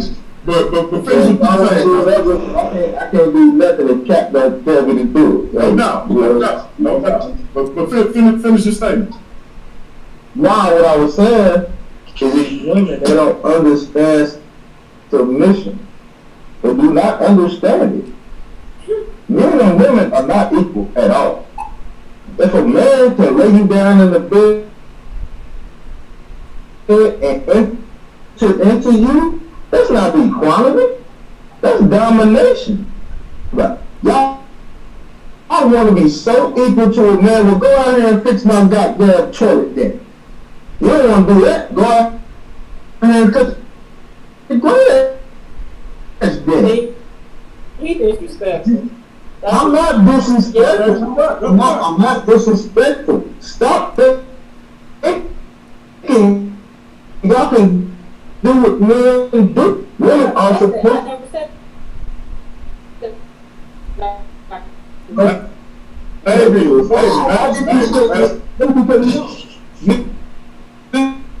You'll never be able to do what men do. Never. Love the man that you with. What did I say? What wasn't? Baby. Hold on, brother. Hold on. Baby. He talking. Let the brother finish. And that's fine. He can finish. But what I'm saying is, I never stated anything in opposition. Baby, he's not talking. It's not about you. I get it. It's not about you personally, baby. I get it. Baby, let the brother finish. Okay. We're gonna get back around to you. It's not about you personally, though. Okay. Yeah, she said y'all women. No, brother, don't say what my queen should do. Hey, hold on.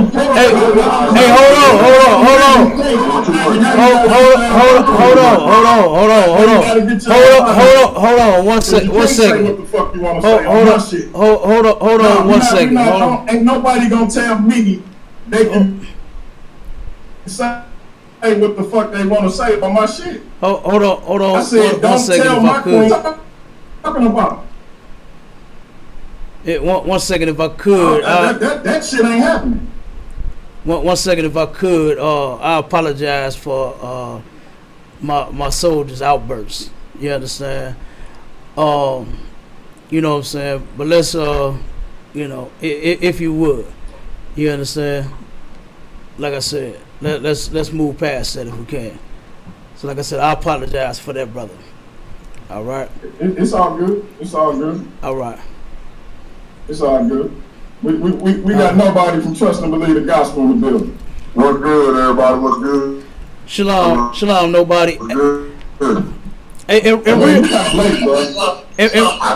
I just saw sis hit the platform, so when she hit it, I had to be on the show, man. This is her first time coming through. I want to make sure my face was in the building for whoever wants to clip this. This historic moment. Yeah, this is historic right here. Since I never tried on the platform ever. You know what I'm saying? What's up, sis? How you doing? I'm good, bro. I'm doing all right. What's good, Captain K? Shout out Craig. You got it. You got it. What's cracking?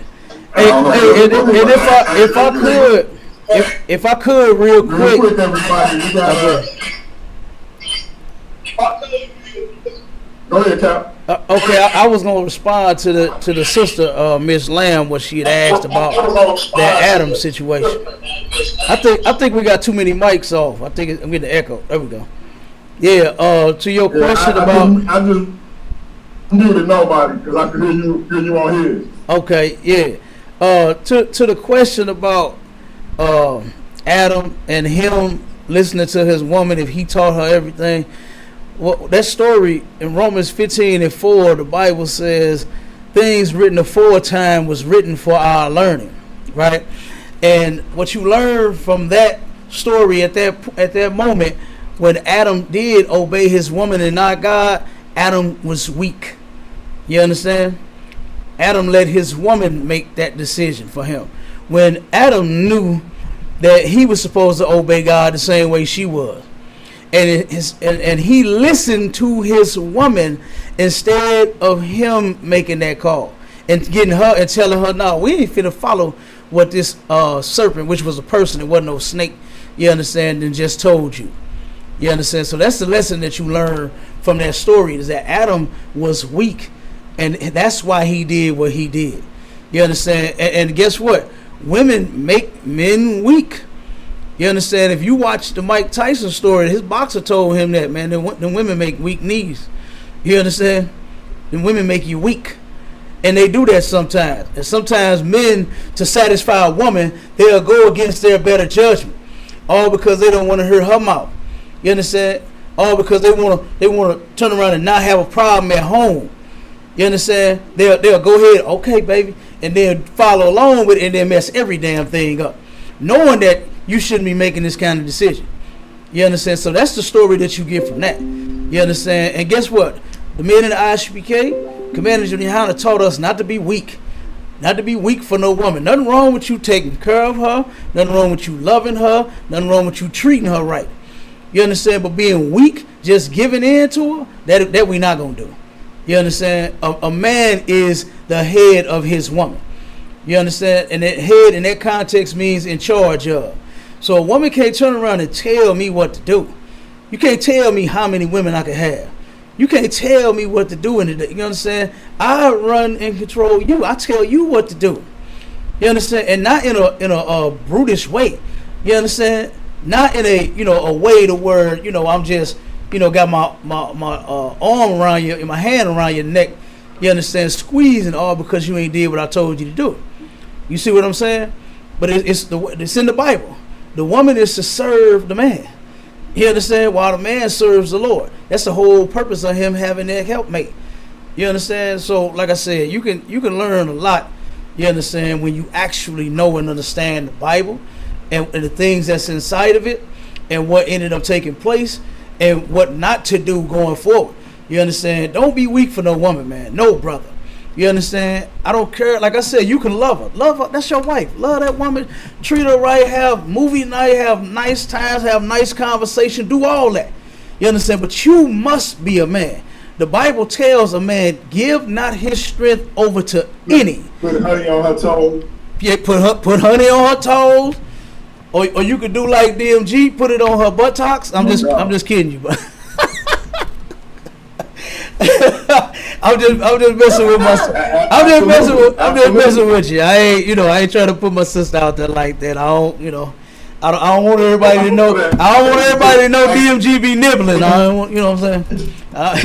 You just made the light bulb go off. But no, just saying, man. Like I said, the light bulb just went off. So Hey, I ain't mad at you. You can't take it back. Hey, do your thing. You hear me? No, hey, do your thing. Real rap. We just over 3.5 hours. So what I'm gonna do is go around and let everybody close out. Cap gonna be last. What I want to do, what I want to say though is, hey, Cap, and you ain't gotta apologize for the brother, but I know he your subordinate, so you kind of had to. But I was rocking with the brother, but I wouldn't get smart with him. I was just telling him to hold up and don't say what she can and can't say. I don't know why we had to blow up, but the brother welcome to come back. We just gotta have a conversation. But that being said, as far as what Cap was saying, don't be weak for a woman, whether it's your woman or somebody else's woman. Don't be weak for a woman, because you can get in trouble with a woman either way. You can get in trouble with your woman, get in trouble with another woman by capitulating to something you shouldn't. So it can go both ways, and so we gotta be on our P's and Q's with that. I think ultimately though, what it comes down to is you have to figure out how to best move forward with you and your woman, and what's gonna be best for you and your family. I think as always, Cap put his demonstration down. I'm waiting for somebody to actually challenge him on it so we can have a dialogue about it and bring out some scriptures. Maybe that'll be him and nobody. Next discussion, they may have already had it because they didn't have so many. But I'm going to pass it to them, close out. Talk about dialogue. Then I'm going to go to Craig. Reverend Dollar B. Green. Go ahead, nobody. How do I sound, bro? You sound good. You had an S on. Oh, okay. Chilling with him this and finding everybody. I did tune in late to the birthday thing, you know what I'm saying? I was listening off what I did catch. Seemed like there was some good conversations, man, some good subjects, some good dialogue. Time just did what he just did, but man, I think it was a good show, a good dialogue. Sis, I'm happy to see you finally hit the platform. That's the highlight of the night, highlight of the month, highlight of the year. You know what I'm saying? Again, shout out to my bro, to K. We got some stuff coming up this weekend. This weekend that's coming up, we're gonna be talking about the law of Christ versus the law of Moses. Also, look out for the show that we trying to put together for tomorrow. We're gonna be talking about atheism, and Brother Jerome also lended a great topic at hand. He want to kind of clear up some of the lies that's been coming from the conscious community as a whole. We're gonna try to get that show to y'all tomorrow, sometime after 6, probably close to 7, around about 8 o'clock. If anybody who want to lend a voice to the subject, if you're a theist, and if you also a person who attack the conscious community, you're more than welcome to come on. If it's anything that you can add on to that, y'all know me, I'm nobody. I always trying to tell everybody about somebody who can save anybody, and that is Jesus Christ. Let's go. All right, brother, we'll holler at you. Don't let the door hit you. The boot should have split you. Sister Monica Lamb, let the people know where they can find you. All that good stuff. You already said all the stuff you had going on, but let them know where they can find you over on Garfield Channel. Peace, power, and profit, everybody. Appreciate you all allowing me to come on the platform. Tune in to the Urban Economic Empowerment Show on Wednesdays at 6 p.m. on Brother Brother Garfield podcast. That's what's up, y'all. Support our sister. She doing big things. She helping the people. I'm trying to do an all women week.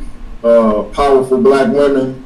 The week of the 27th. I think the 27th is on a Thursday. So I'm gonna try to kick it off that Monday, end it that Friday. Nothing but shows with powerful Black sisters. I'm trying to get Sister Freedom, Sister Monica, my comedic sister, Mignette. I'm gonna try to do it, even if I got to pre-record it. So we're gonna try to get that in for y'all. But y'all support my sister. She on Garfield channel, Garfield podcast, Brother Garfield podcast on Wednesdays, and then on her channel, Monica Lamb. So y'all support her. Reverend Dollar Big Green, you still there?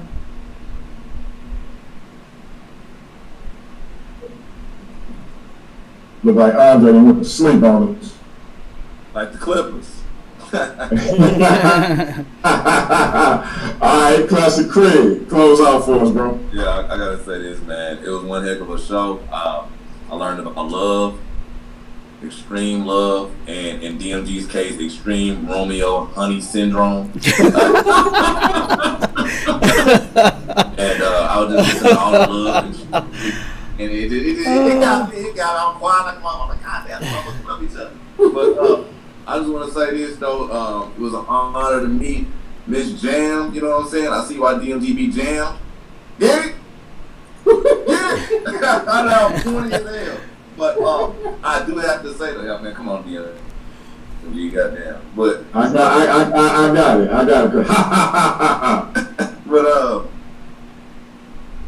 But yeah, I gotta say you can call you can find me on the whole echo scene. We coming really live.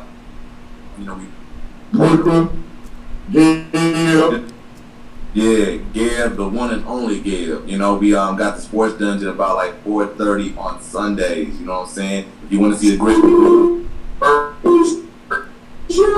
hey, come check us out. But another thing too, we do got some interviews coming on, and we're partnered with DMG with it, Paradigm Shift. We will be interviewing Sarnetta. Through the hot seat. I don't know if he can. I don't know if the Godfather is gonna be able to survive. The case, you know what I'm saying? Godfather in Consciousness is gonna sit down with Craig and Craig law firm, courtesy of DMG. Yes, sir. So that's gonna be a good show. We also trying to get the brothers to sit down with the only St. Louis is number one Bible teacher, Captain K. DeGaulle, the border ship, and the whole other show. So y'all stay tuned. Damn right. Oh, and real quick. Hold up, before I get I gotta do this before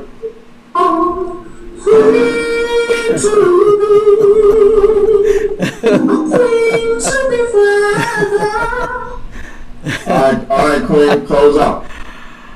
Thanks, babe. I just want to say first to Captain K, I want to say to you, brother, I really do respect you. You've been super instrumental in my husband's life, just on a personal level. You reaching out to him, checking in on him. I have much respect for you, so I like to say that. I don't want that to be misconstrued in any way. Sign of Christ. But also to my own husband, I love you, I adore you, but I am very possessive of you, and I don't apologize for that, and I'm not willing to share you with anyone. So that's just where I am. But to each his own. Like if you have an opinion and you go a different way, I respect that. Everybody's entitled to their own opinion, but I do feel how I feel. But again, Captain K, I respect you. I respect all the brothers on the panel, and I really do appreciate how you guys get together, how you talk, and more than anything, I appreciate continuing to respect us as females, us as black women, us as queens, and that we give you all that same mutual respect and admiration. So that's what I'm all about. I'm all about us building as a people, about us respecting one another. And I don't have any platforms that I'm currently on besides Paradigm Shift TV. or DMG 3142. So that's where you see it again. Damn right, sis. Right, I that's appreciate right. it. Yup. A queen, wherever its highness desired. Maybe this is what this gentleman Hey, what? got something they don't So, have. You know? Hey, Craig, what Probably you? why. Hey, Craig, what you say? That might be why, bro. That might be why. Hey, Craig, what you say he had? Yeah, Captain booty K, and on you, my dude. what you say he had, Craig? Booty and honey syndrome. What you say it was? Oh. He has a lot. Oh man. I pray for this man. You hear me? Hey, yeah, pray for me, man, because you know I see my queen candy coated toes, and I lose all sense and reason. So, you know. But Captain K, man, what you got coming up, bro? Oh, in the building. Like the brother Nobody said, we got our discussion coming up. You understand? This Friday. You know what I mean, about the laws of Moses versus the laws of Christ, and which one do we follow. Make sure y'all tuned in to that. That should be a good discussion. Me and Nobody have had several before, and they've actually been good discussions. You understand? Then we got the food drive coming up. I gotta once you give me the flyer, DMG, you know what I'm saying, I'm gonna put it out there. You know, but we got a food drive coming up August the 15th, and the brother DMG done got excellent with his flyer making skill, with his damn animation and his internet skills. He done, you know what I'm saying, shot through the roof, and the brother's been doing some excellent flyers for us. He actually made my business card too, you know, for one of my businesses. You know what I'm saying? So yeah, but we got that coming up. You know, we got the Midwest barbecue coming up in July next month. You understand, for the 27th on to the, I think it's the 31st. You understand, in Chicago. It's gonna be going down. It's gonna be a lot of brotherhood, sisterhood. It's gonna be a lot of doggone, like I said, brotherhood and sisterhood shown the whole week. You understand? Commander Junior Hunter is doing a lecture there on the Third World's War. That's going to be glorious, I already know, because a lot of people are not paying attention to what's really going on here. You understand? And it's been so many things that Commander Junior Hunter and the ISBK has prophesied that have come true. You understand? And our brothers and sisters, a lot of them, they still sleep. So, of course, we got to keep doing the work to wake them up. You know what I mean? And like I said, we actually, then we're going to Milwaukee tomorrow, because we got Officer DeBar Mott got a lecture going on for the Kia Boy situation. And he's focusing on fatherless homes. You understand? And so he's going to turn around and set the record straight so that our people can know that these children, they need fathers, man. You understand? Some of the things that they are doing is because they have no direction. You know, they have no guidance. They have no father at home. You know, the mother can only do so much, you know, until the children get so big and so out of hand to where she just, what they say, I'm going to just put you in God's hands, and then the kids go everywhere, you know, every which way. And we got to put an end to that. You understand? So, like I said, we got a lot going on. We keep the work going on. We keep it moving. You know what I'm saying? I'm going to be doing another lecture here in St. Louis. I don't know what's the topic yet. It's so much going on. I might do another drug, when the drug situation that got bad. You understand? Or it got worse with this fentanyl. You know what I mean? I don't know what I'm going to tackle next, but it's going to be something. You know what I'm saying? And like I said, to my sister, big ups to you. You understand? And guess what? I appreciate my brother as well. I appreciate you. You understand? Me and him, we do talk a lot. You understand? Me and DMG, that is my brother. You understand? And like I said, we're gonna keep on rocking. I'm gonna keep on checking on them. You know what I mean? We're gonna stay on this show. We're gonna keep it live. We're gonna keep coming up with content. We're gonna keep, you know what I'm saying, doing the things that is gonna help fix our people. You understand? And I'm gonna end it there, because I know I can see the honey dropping from DMG lips. You know what I'm saying? The brother, he ready to go. You see him, Craig? He ready to go. He like, hurry up. You know what I'm saying? You saw me fidgeting, huh? I see it. I understand. I ain't mad at you. You understand? I ain't mad at you. You already know, Cap. I already know, brother. If don't nobody know, Cap know. I know. But I'm gonna say this though, real rap, Cap. You already know. You my man, 100 grand. Even though we got these weirdos jumping in the chat talking about why you on my show and all this old goofy stuff. So man.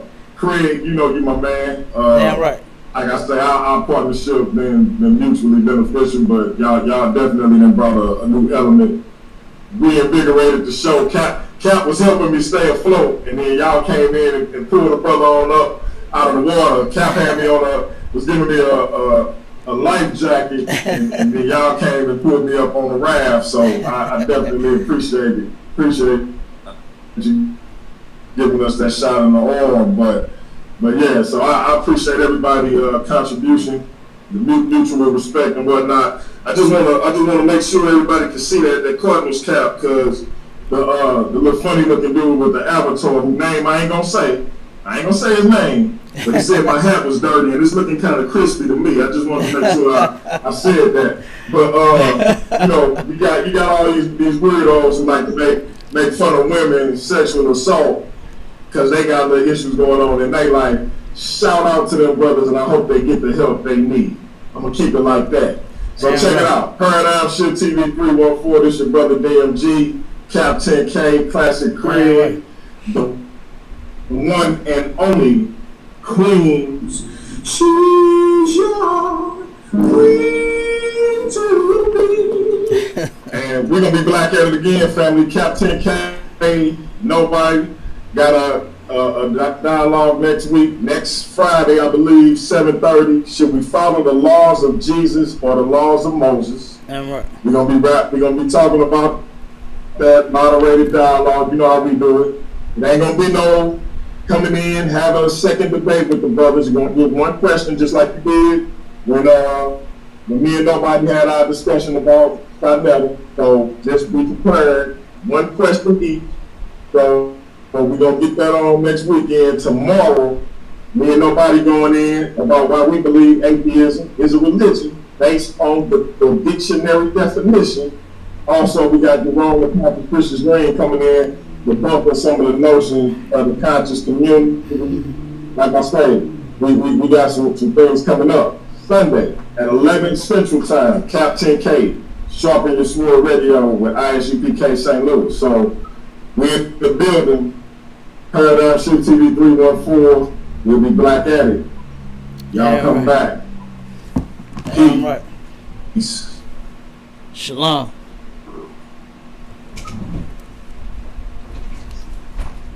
Oh, that was a dope show, man. Like I knew it would be, Cap. Absolutely. And then, hey, Craig, you can get my number.